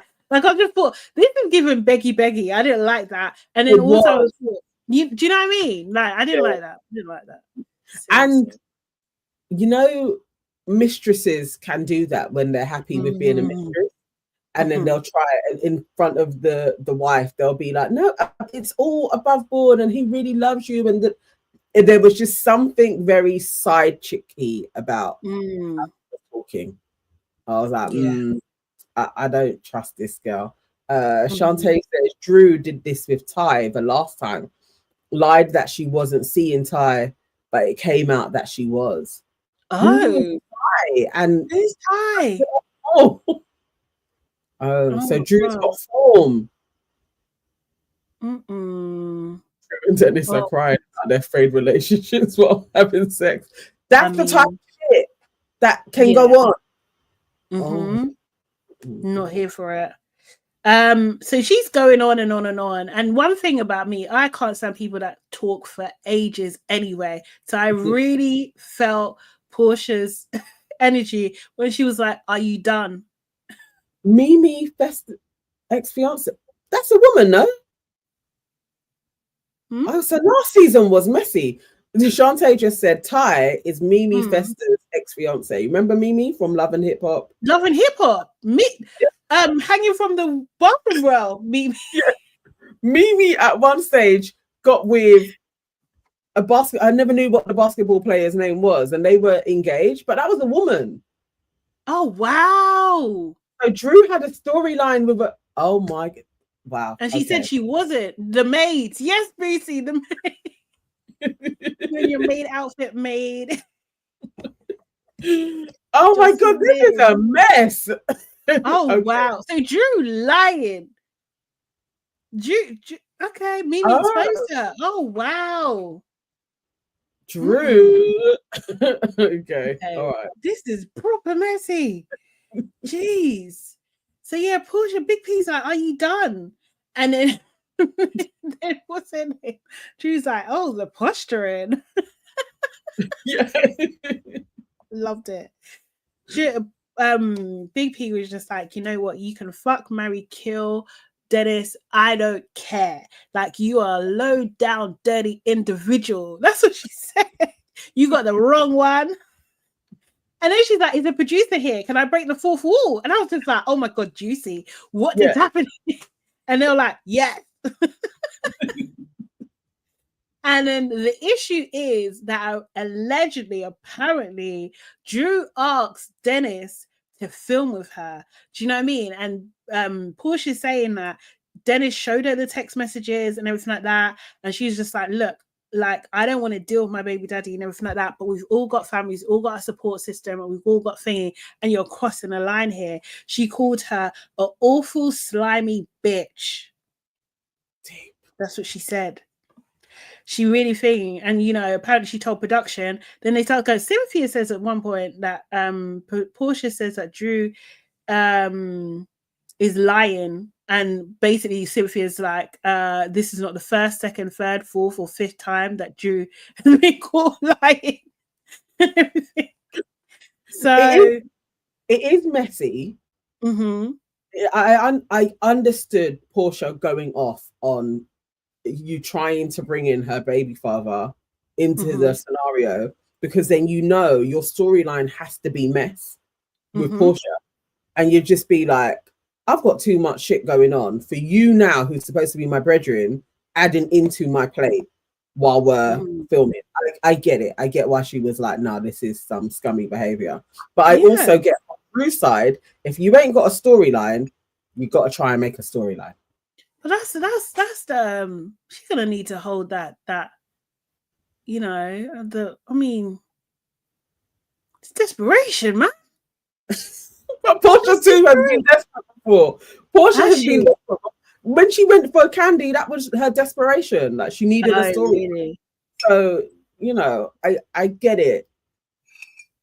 But I also am here for Portia reading her for filth. Like, it made great television. Yeah, it definitely did.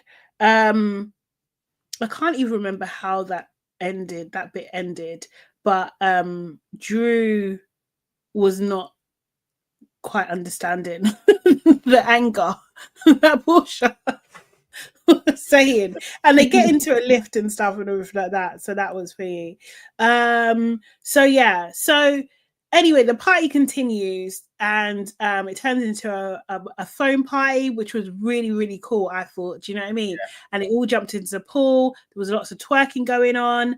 Do you know what I mean? So yeah, I think apart from that bit, all in all, they had a great night. That's what it seemed like. They had a great night. So next we see Angela and her husband. They're cooking. He's moaning about the place not being clean enough for him or something like that. You know, so she's into property. She's self-made and everything like that. She's talking to her daughters there as well. I think they have a bit of a blended family going on. They've got 2 separate kids and maybe 2 kids together. That's their situation. Yeah. So I think the point was here is that they're talking about Angela's telling her daughter about the situation, what went down with Drew, and her husband, what's his name again? Charles, is saying, why are you talking about them people? Basically, stay out of their mess. And like Angela's just like, well, Drew shouldn't work with, shouldn't be working with anybody's ex. And Charles is like, you work with your ex. What are you talking about? I think I want to see more of Charles. Yeah. Charles need that cantankerous husband that they always need from time to time in Real Housewives. I was like, okay, let's see. He needs a buddy now as well. Like, yeah. Friend. Like Nene had Greg and Cynthia had Peter, who was a messy man. Like, sometimes, and then Todd came in. Yeah, you need the husbands to have their own little Real house husband shit going on. Wait, have we changed sides? Are we not on the same side? Sim is saying we've changed sides. Have we changed sides? Oh no, we have. Yes, you're usually. Oh yeah, I am normally over there. Do you want to switch it up? Yeah, there you go. I feel disappointed. You're a joker. I swear, Sim gets special treatment. It's true. It's true. But yeah, it's true. We were on different sides. Okay, so so yeah, he also says don't be a follower, be a leader, and then points out that he doesn't want to work with any of those lames. That's what he called them. I wonder if that's going to come back to bite him. I'm not too sure. Yes, you got the birthday song. Full. Yeah. So then P and Kenya, they meet up. They both are dropped off, or they rock up in their Rolls Royces and everything like that. They have previously had a love-hate relationship, but they've definitely matured now, apparently. What happened with their relationship? How they just didn't like each other, or what was the issue? They have cussed each other a few times. Oh, serious? They have some legendary lines with each other, but also, was it Kenya and her that had a fight, or was it Cynthia? I remember. I remember somebody having a fight with Portia, or Portia trying to attack someone, and I swear Cynthia was in this as well. Guys, let me know. But definitely they've had beef. They've had where they weren't talking properly, and then Nene got involved, and it was like they all wanted to be Nene's friend, and was it both of them? She's fought both of them. Portia has been a mess. Yes, and so okay. Jeez. Okay, so they talk about the Drew situation, and Portia tells her about Drew wanting to film with Dennis without telling her, and Kenya's thing is like, it sounds like to me that he wants to have his cake and eat it too. And Portia's like, Drew should be protecting me like I protected her, and then they start talking about her current situation with Simon.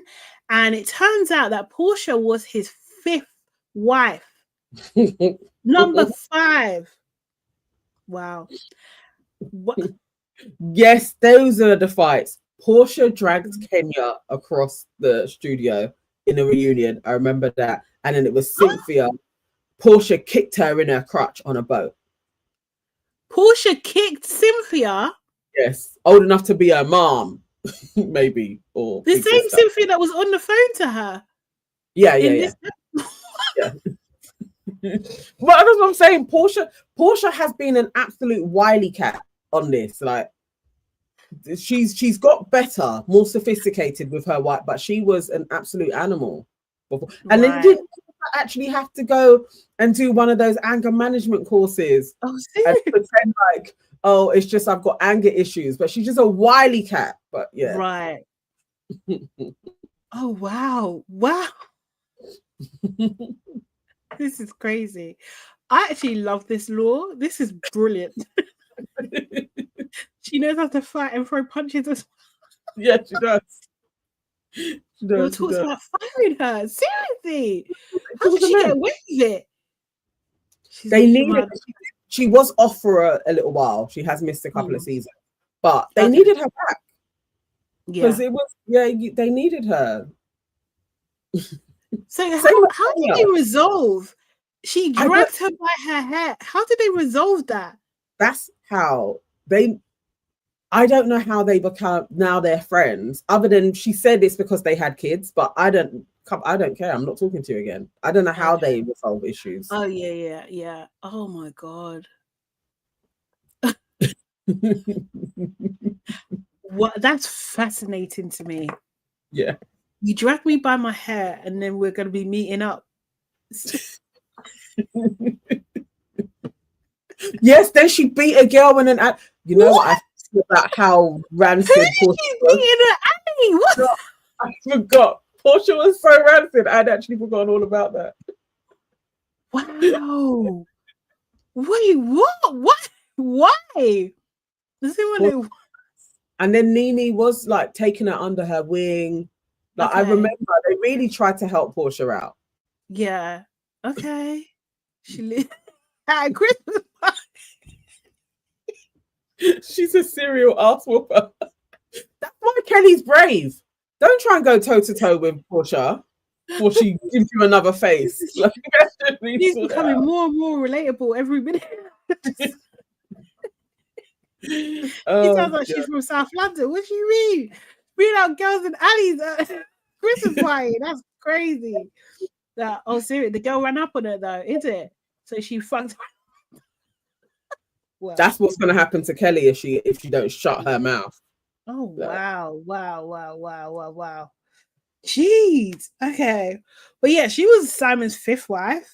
And the straw that broke the camel's back with their relationship was not just the finance stuff, but that he had other women in the house as well. So he was acting crazy, as Kenya says.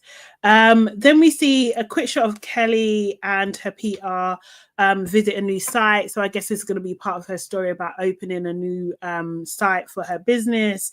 The project manager saying that we're not going to be ready and everything like that. And she was like, no, we are. So that seemed totally fake. Do you know what I mean? Like we've seen these restaurant opens up so many times. I was literally like, oh, please, not another one. Like Candy had it with the old lady gang place. It's like, let's skip all of this issue. Let's move on. But Kelly does say that she's trying to build generational wealth, even and health, I guess. No, she's not trying to build. But I want good health. Please God again. And she said that her ex only pays court orders, like does child support via court orders. And I was just like, isn't that how it works? Do you know what I mean?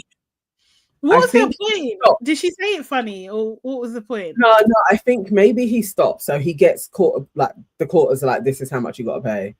Yeah, he may pay, and then she has to go back to the courts when he stops paying. Right. And then I think he's doing that type of shit. But she's got a lot of children. Come on now, it's like there's 4 of them.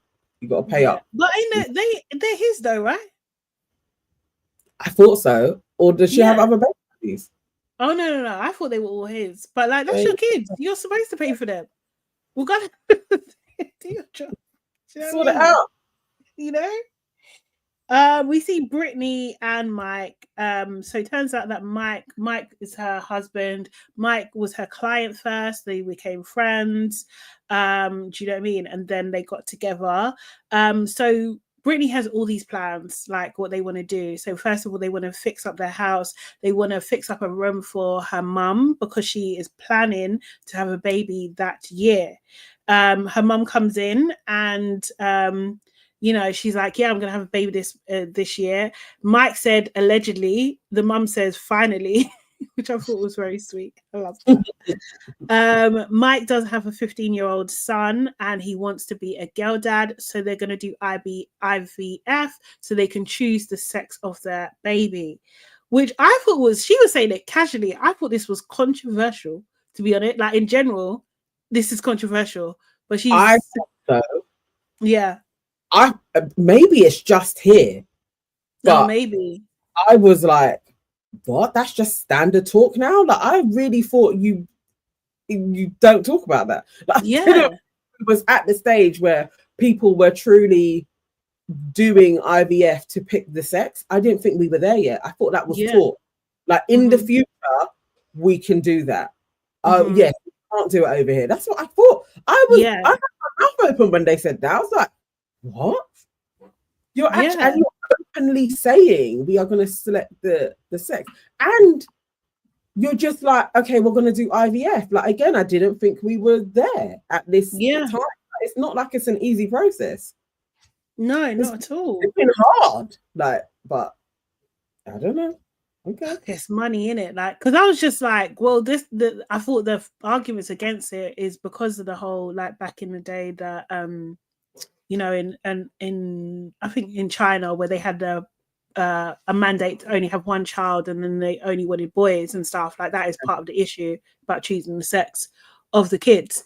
But maybe the laws are different over there. Do you know what I mean? But yeah, definitely here it felt Yeah. a bit icky. And especially Yeah. the way it was said so casually as well. Just like, oh God, this is weird. Then we see Shamia. Shamia goes to visit her former surrogate, Shandia,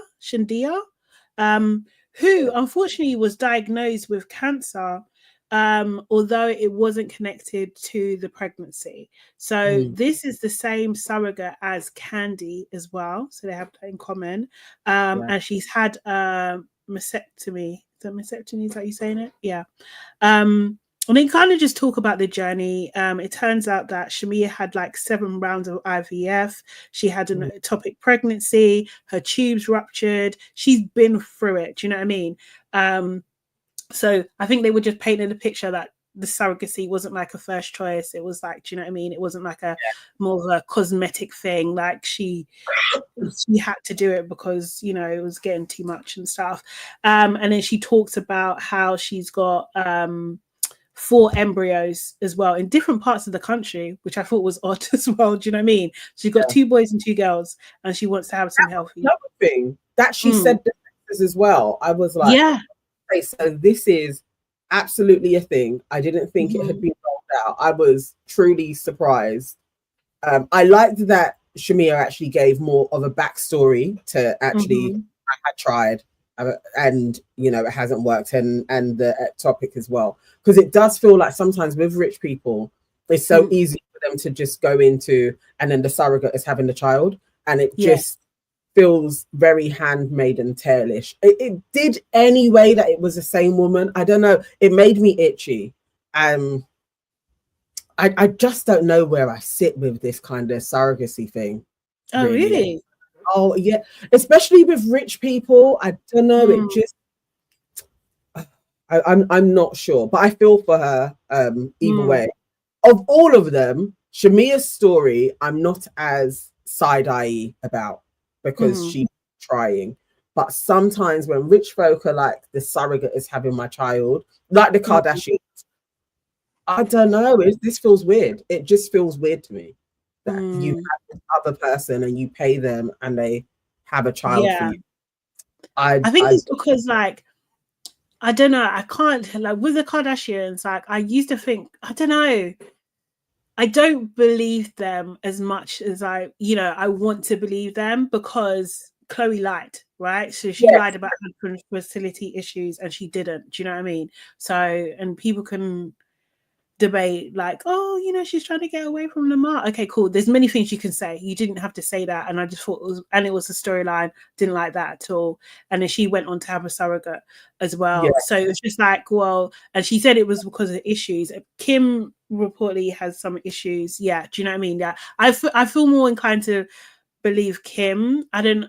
But they're not above lying. Do you know what I mean? So I think that's the thing. They're not above lying. And I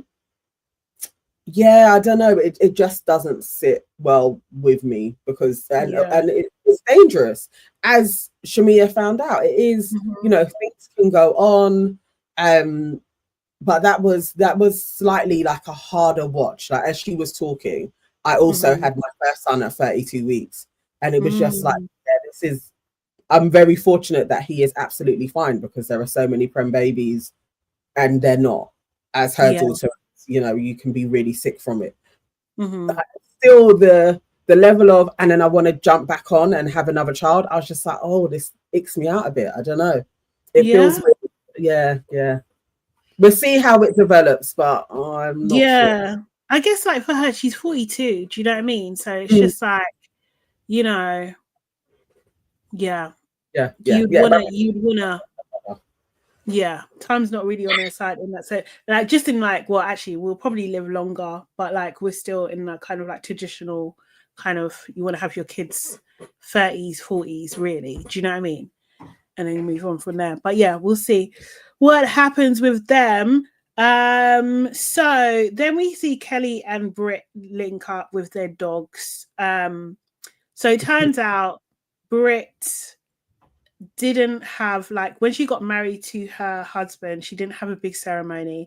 So she's actually going to be planning to have a ceremony, because she met and married her husband during the pandemic, or maybe met him just a bit before, but she married him in the pandemic when you weren't allowed to do much. So they just done it like at the courthouse. They had people on Zoom and everything like that.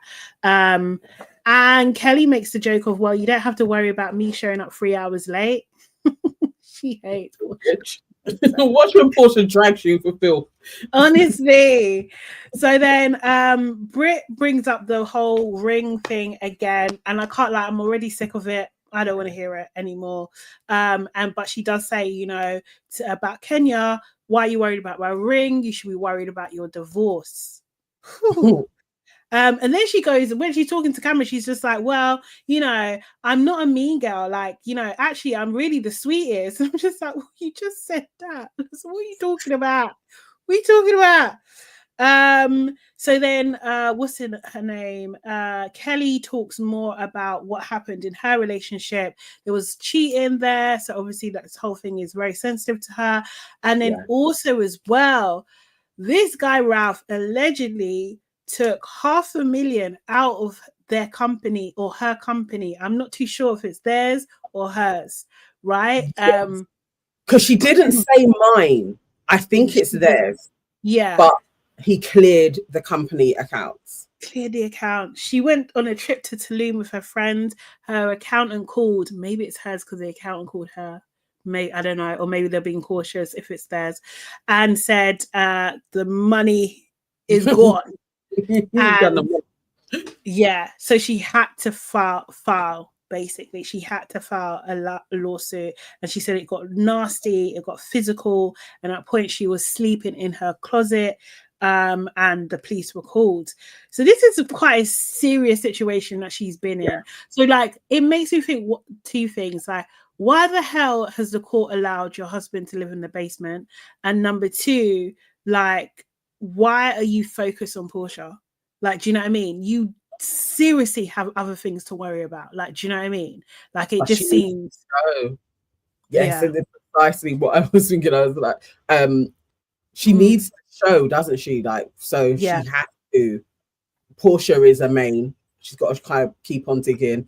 But that he's living in the basement, I don't understand. Even if he has nowhere else to go, he's a danger.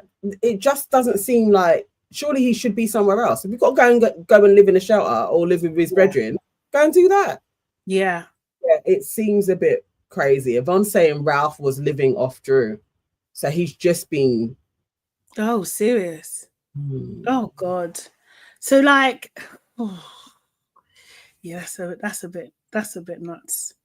I don't even know with all of them, aren't there? Five divorces all happening at once. Like, so who's getting, like, Portia, Kelly, Kenya. Who else? Drew. Oh yeah, Drew. Who's the other one? Cynthia getting divorced, or Cynthia's getting a divorce. Jesus. Come on, this is a okay, mess. Well, Britt didn't have to say it though, but yeah. That's a mess. She was doing this with the ring. She was doing. So literally only Britt and Shamia are married. No, and Angela. Angela, Shamia. That's it. Yeah.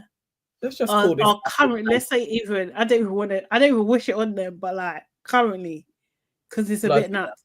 But the thing is, but to be fair, it's not like they won't get remarried. Like, do you know what I mean? Like Portia's second time. Do you know what I mean? Who else was the second time? I can't remember. But like, people been married. Yeah. So then we go to the gym and we see who is it? Drew, Angela, and Shamia. Yeah, but them two first, and then Shamia comes and joins them. So they talk about what do they talk about? They talk about Drew starts talking a bit about why she's working with Dennis, you know, and she basically says like, you know, she's been working with other people in the industry for a little while. Do you know what I mean? And she wasn't really getting anywhere. He made her a really good offer, so she couldn't say no. Do you know what I mean? And then she starts talking about the divorce as well, kind of thing. She's like, it's like a war. She starts crying and everything like that. And basically, she's just trying to make a buck to feed her daughter. That's basically what it is. That she's trying to, you know, thingy herself to make sure she's okay and everything like that. They work out for a bit. And then she talks about that she's getting ready for the stage and everything like that. She has 30 records recorded, so she's got tracks for days, it seems. And then at some point Shamia comes in. Angela asks Shamia why she asked the question for Portia, right? They start going back and forth. It was just like, it was a weird one. Because I was just like, where's this energy coming from?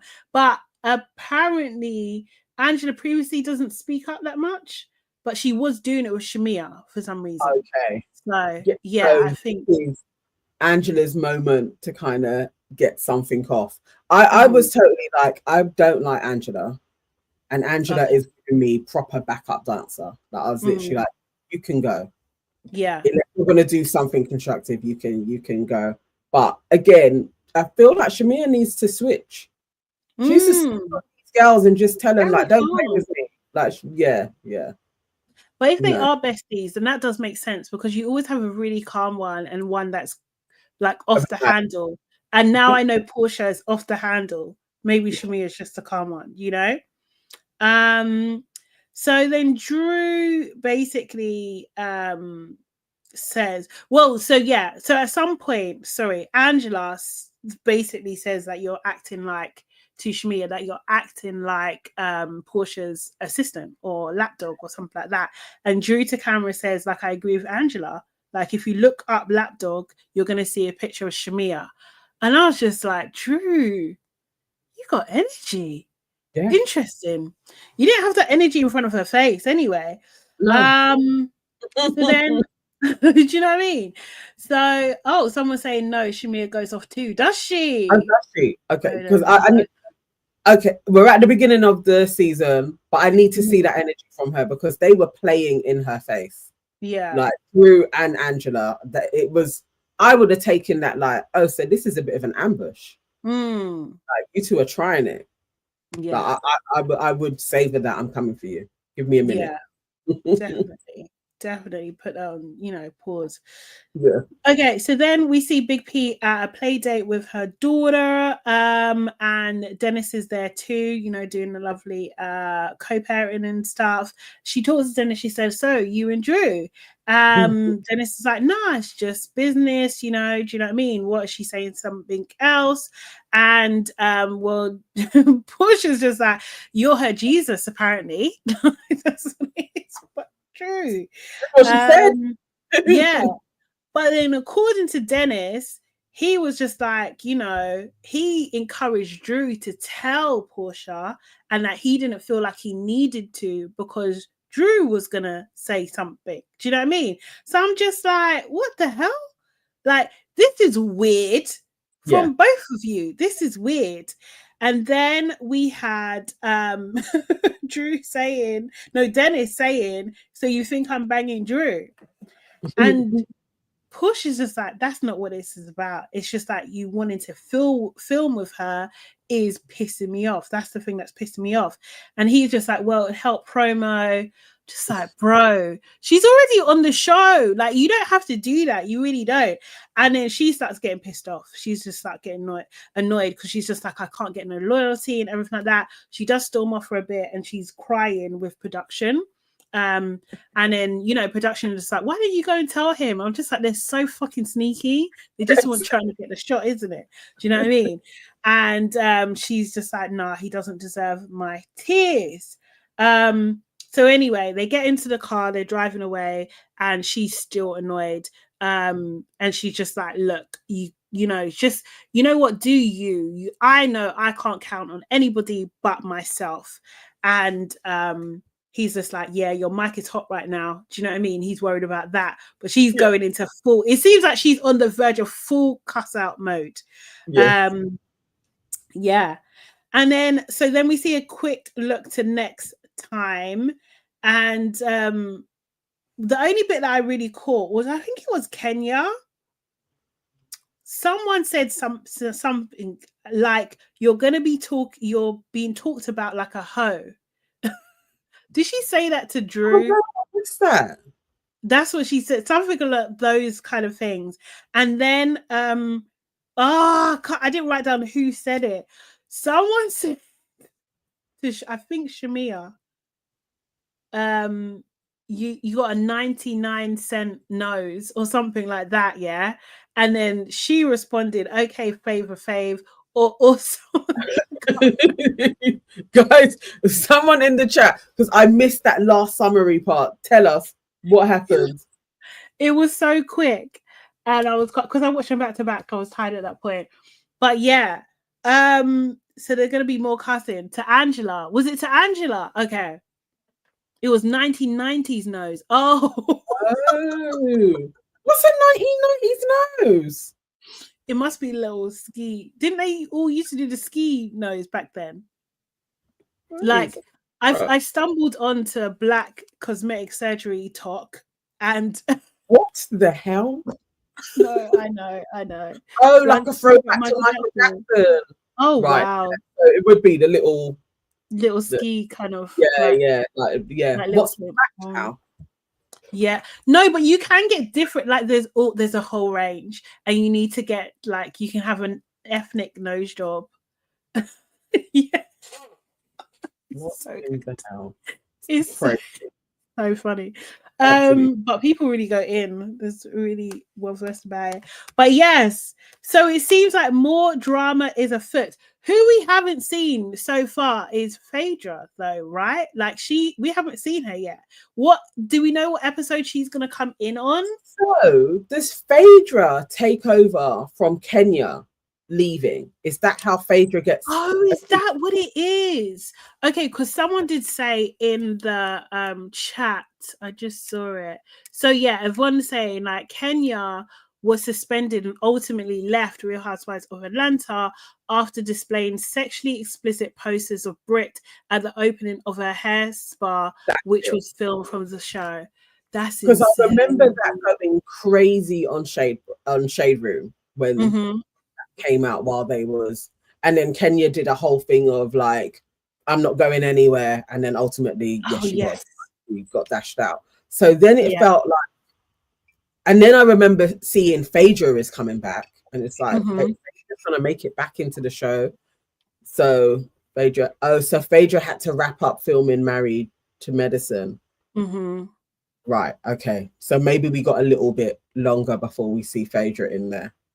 So it reminds me, is Phaedra the one that said to Kenya that while you're flicking through catalogs or sperm donors, you don't know if your baby daddy was ejaculated because he needed $20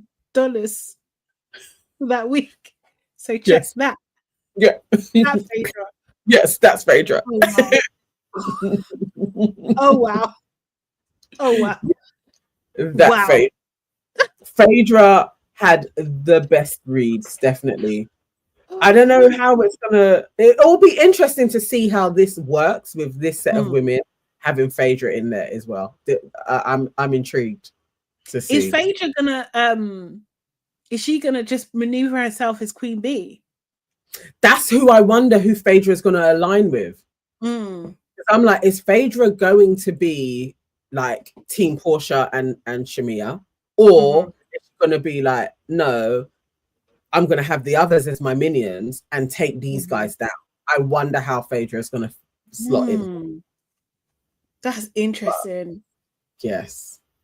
I'm shocked. She's lethal. She's lethal because all the Married to Medicine, I might have got, because I've only seen clips, so I don't really know. So do correct me, guys. But the Married to Medicine women, they didn't like her, right? Like, didn't she get ousted or something like that? I'm pretty sure. Think they like her properly, but also Married to Medicine, the ones that I watched, is so tame. Okay. Compared to this space, so yeah, I'm wondering how Phaedra is going to play this, and this is her old thing as well. Like, so yeah, that's a fair question. Does Phaedra still own a funeral home? I wonder. Oh wow, Jesus! Well, there's nothing more certain than death. That's true. She had a funeral home, her attorney business. Yeah, but didn't she go down? Didn't her and her husband? No, her husband went down. Yeah, ex-husband went down. Yeah, her ex-husband. Yeah. Did she lose her license? Was she still a lawyer? I think she's still a lawyer. I think so. Okay. Because I swear she was in some trouble for something. I can't remember. She's one of the first ones that I remember that had like brought in that whole Atlanta African man as a thing. Like she had an African man that she was seeing back in the day. Oh, okay. Yeah. Oh yeah, I heard she was funny on Traitors. I haven't seen it though. They said she used Married to Medicine to show to get back to Atlanta. Yeah, it makes sense though. You would. She was in trouble. Oh yes, that was it. Yeah. She was saying now absolutely don't talk. Like, yeah. Well, you wouldn't though, because that's too far. It's too freaking far. You know what that kind of shit sticks. Exactly. Do you know what I mean? You can't do that. And I remember Candy saying that if she's on that show, there's no way that Phaedra will ever come back to that show. So Candy's gone. Yes, Mr. Chocolate, that was his name. He was the African guy. Why is he called Mr. Chocolate? That seems racist. What the hell? Then Candy tried to start rumors about Drew. What? There's so much I need to learn. This is the thing. Like, is there a page where we can like catch up on all? There must be catch up videos. There actually must be. What did I watch? I watched a whole catch up of You the other day because I was like, I can't spend the hours watching the whole show, so I watched a review. Catch up from season 1 to season 4. It was 6 hours. It took me a couple of days though. But yeah. But see, that's how I got through. That's what I was doing this weekend. I'm watching the one that you keep on talking about. The name's gone out of my head. Severance. Oh, serious? It was on back to back. Each time somebody came in, they're like, "You're still watching it?" And I'm like, "No. Come and sit down. Just watch this scene." Like, nobody cared. They were just in and out. I was hooked. Like, I'm stopping to go to the toilet. I'm stopping to cook. I was so hooked. Finished it all though. Oh, serious? So you're up to date? 2-3 o'clock at night. Like, I know those guys. Brilliant. I literally started listening to the podcast as well on my walks. I've gone back to episode. Yeah, there's a podcast. So Ben Stiller and what's his name? The guy that plays Mark. want to say Adam, but I can't remember. He that is so they just started it in season 2, but they've gone back and rewatched from season 1. So I've gone back to the beginning of it, and I'm listening to that now. So yeah, like I'm just inject it into my veins. I absolutely love it so much. I may actually have to do that, because now it's like I need more. Like I needed it to be like 5 seasons, and I'm just binging. I need more. I need to know where this goes. They definitely got season 3, yeah? Not confirmed, but they must do. But I think like there's rumors whether season 3 is going to be the last season. So like, because it's so good, like, you know, sometimes they cut it short. So I think they could go to 4. I think they could go to 4.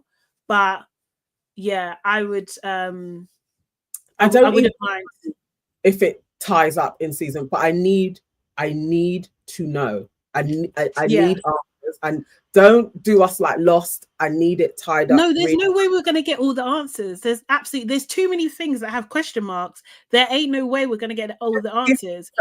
Give me some. I need more though. Like they can't do that. I'll actually fight somebody if they end it. If it gets cut, like how they just culling things. we did get not last episode, the episode before that, we did get a lot of answers there with Cobell. That was a big revealing, right? Do you know what I mean? So that was good in a sense, but then at the same time it was kind of unsatisfied. It didn't satisfy me, because I was just like, oh, it's too much. It's just like I actually wanted a bit more drip rather than like to know everything. Yeah, like it was just like it's such a big reveal, and because we haven't seen Cobell since like episode 1, like, do you know what I mean, or episode 2, to go to episode 7 and like have this massive reveal was a lot to me. But yeah, that was huge. Yeah, it was huge.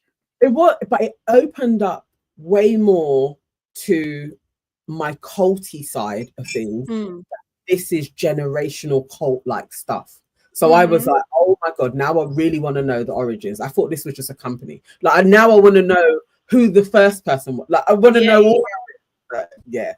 The world, it's the world building. Seriously. My theory is that the water is poisonous anyway. So everyone there is like having sort of severed or like mind controlled effects because they all drink and use the water, and also as well the products are all lumen as well. So there's that.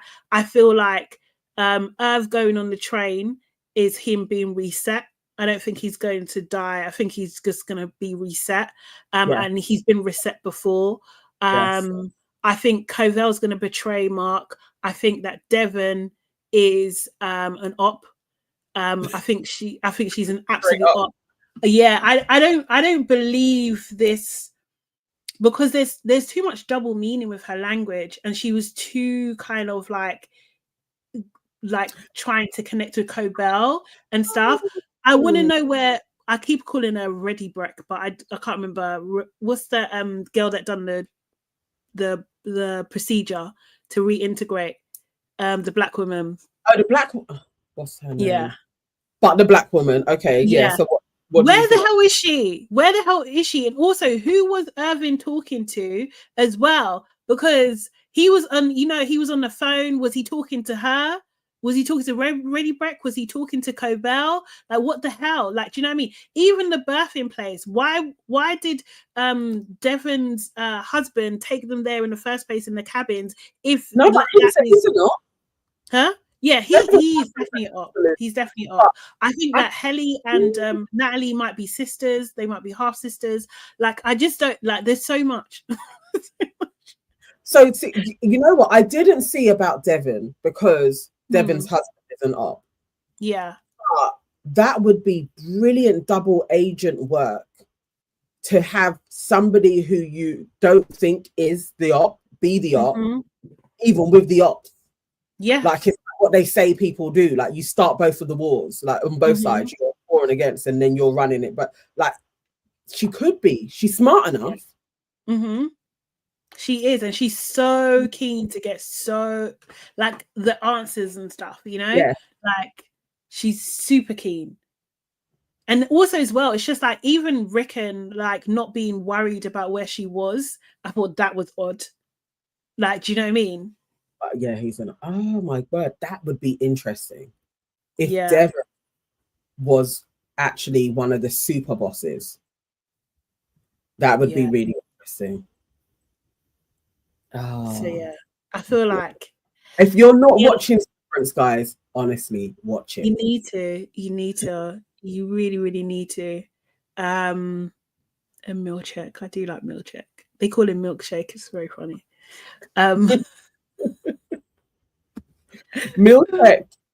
Milchek is under some.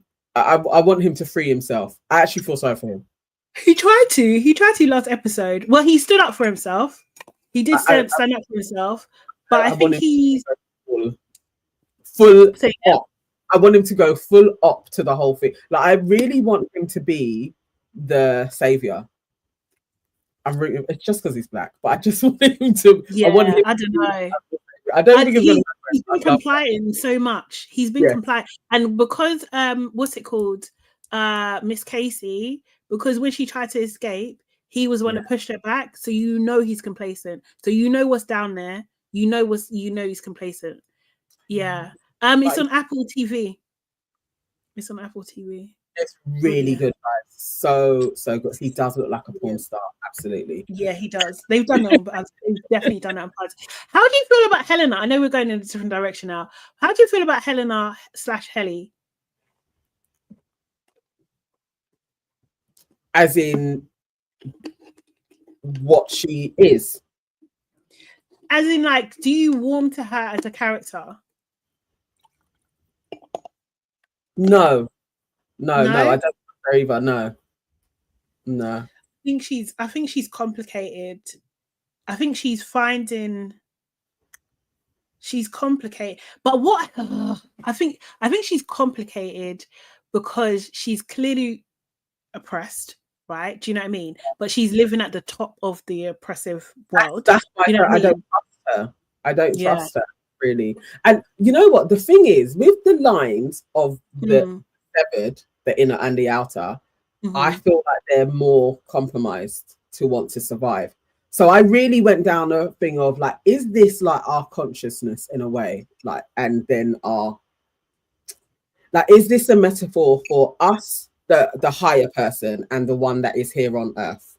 Like, is the higher being living in lots of different ways, and then us on earth, we're contracted to just earth, and so the higher being needs the earth one to do bits in order for them to flourish. So where we have a coexistence. So also your inner still wants to live because it needs the higher being to live. Does that all make sense? So I was like, I feel like because she's living an excellent life as the outer, she needs the inners to kind of have a little rebellion, but she's not totally for them as well. That's why I don't trust her. I think she's jealous of her innie. I think she's jealous of Helly. I think she wants she took what she wanted, didn't she? With Mark. She did. But then I think that's her entitlement, isn't it? Because of the life that she's led. But like, yeah. But then also as well, because we've seen Miss Casey, she's been severed multiple ways, right? Do you know what I mean? 6 ways, like they cut the egg into 6. Like it's like 6 different levels of severance. So yeah, it's interesting. So you've got you don't know if they have been severed that way as well. Do you know what I mean? We actually don't know. I think there definitely is that way of consciousness. Like they're saying that there's 8 dimensions. I was really getting into it. It just kind of came back to a lot of mythology, and I was like, oh my god, this is brilliant. This is yeah. Like maybe all of the levels, you don't want to die, but you need all of them, and you want to try and get to the highest one. So you're all co-creating in the same way. Yeah, I love it. I think it's based on Dante. It's Dante's level, like the 9 levels of hell or something, like kind of thing. I think that's what they based that on. So yeah, so it's like you're going through different trials and tribulations, but it's definitely mythology. Yeah, for sure. Yeah. Kind of thing. Yeah. No, it's great. It's a great show. It's a great world build. It's different. Like, do you know what I mean? Like, it's just, Yeah, it's very so good. enriching. Dante's, that's it. Thank you. Dante's Yes, Inferno. Dante's Inferno. Yes, yeah, Mhm. it's so good. I truly Mhm. was like, I watched the first one. I was like, I kind of remember when this came along. I think maybe I watched 3 episodes at the beginning, but Oh I yeah, fell. And then going through it, I was like, oh, but this is phenomenal. Like yeah. more people need to be talking about this shit. This is Honestly, it's so freaking good. they need to be winning awards. Like this is so good. I think they've won a couple, Yeah. but they'll probably win more now. Yeah, they definitely. The one I heard the other day was about the intro and stuff. That won an award. I don't know about thingy, but I think they've won a couple. Yeah, but they do need to do more. It's brilliant. It's just brilliant. It's brilliant actors, brilliant plot, set, everything. It's weird. It's weird. It's weird. I love it. I love it. And parts of it, I was like, I don't know if this was marketed, I would not be susceptible to taking some type of a thing, of a pill. Oh yeah, absolutely. What do you mean? What are you talking about? I can only have fun times. I don't need to. I was like, oh my God, I would be up. susceptible to this. I would. I could get severed. Yeah. Mate. Easily. Easily. I think it's just interesting because isn't that, I mean, like I find it interesting because you can, because of the freedom you kind of have, right? Do you know what I mean? If you're not like escaping things like Mark is escaping things, right? Do you know what I mean? You can literally have like a pretty decent life. Like if what's his name's character? Zach's character, what's his name? The bigger guy, the light-skinned guy. Oh, I can't remember his name. I can't Dylan? think. Dylan? Is it Dylan? I think so. Yeah.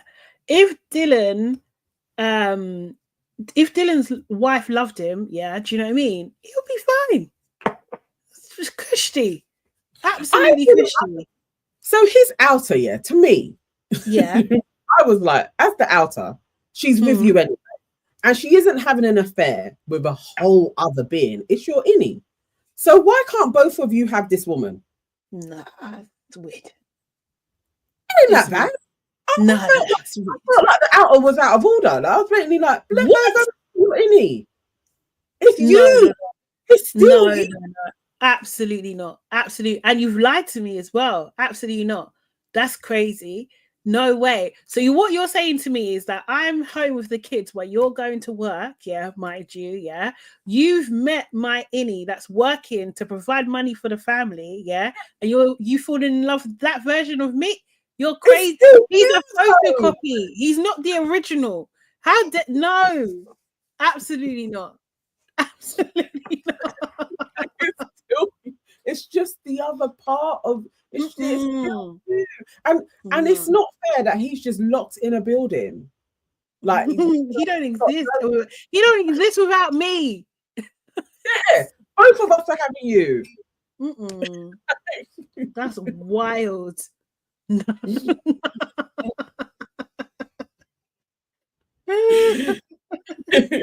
didn't say he was Wallace. Oh, mate. I feel for him. I feel for him, man. But he's one of my favorite characters, I think. I think him and Milchick. I do like Milchick. I do. But yeah, let's see what happens. For the numbers, what are they doing? I need the answer for what the job is. Oh, so the theory is like their feelings. They're supposed to make you feel something, and you put it into one of the 4 buckets, whether it's like frolic, woe, malice. I can't remember the other one. But they're kind of like pillars of Keir's, the Keir religion thing. But what I think is that they can't see what it actually is. That's what I think. I don't think it's necessarily numbers. I think it's like memories, experiences, and they're putting it into buckets. Like, do you know what I mean? So for the person, whoever they're doing it for. That's what I think it is. Because if you can severance someone to forget about, you could change what they see, no? Yeah, Just, yeah. but that's my theory. I didn't know what the group, but that could kind of make sense. Also, I was thinking, are they people? Are they literally like doing like a Black Mirror, like people that are getting out of control who get to like the 7, 9, and then the lot can just round them up and remove them? But feelings is a good one. That's interesting. But I don't know. Okay. I don't know. I don't know how it works, if that makes sense. Because you know, like they show that that working, but they impose Gemma's face on it as well. So when he completes that file, she's not going to exist. Or well, to be fair, and I've said this weeks ago, I think Gemma was with Lumen before she met Mark. Like, I think she was an experiment that went out into the real world, because even how they met, like also as well to do with the blood as well, the blood given and everything like that. I don't think she really died. Like, I don't think, do you know what I mean? Like, I think she was with him before and they've just been testing it. So and just like that whole thing of sending her out into the world, she gets married, everything else, you pull her back in again, and then somehow pull him in to her saga, but she is the test dummy. Yeah. And now he's a part of the test. And he proves that it works, that the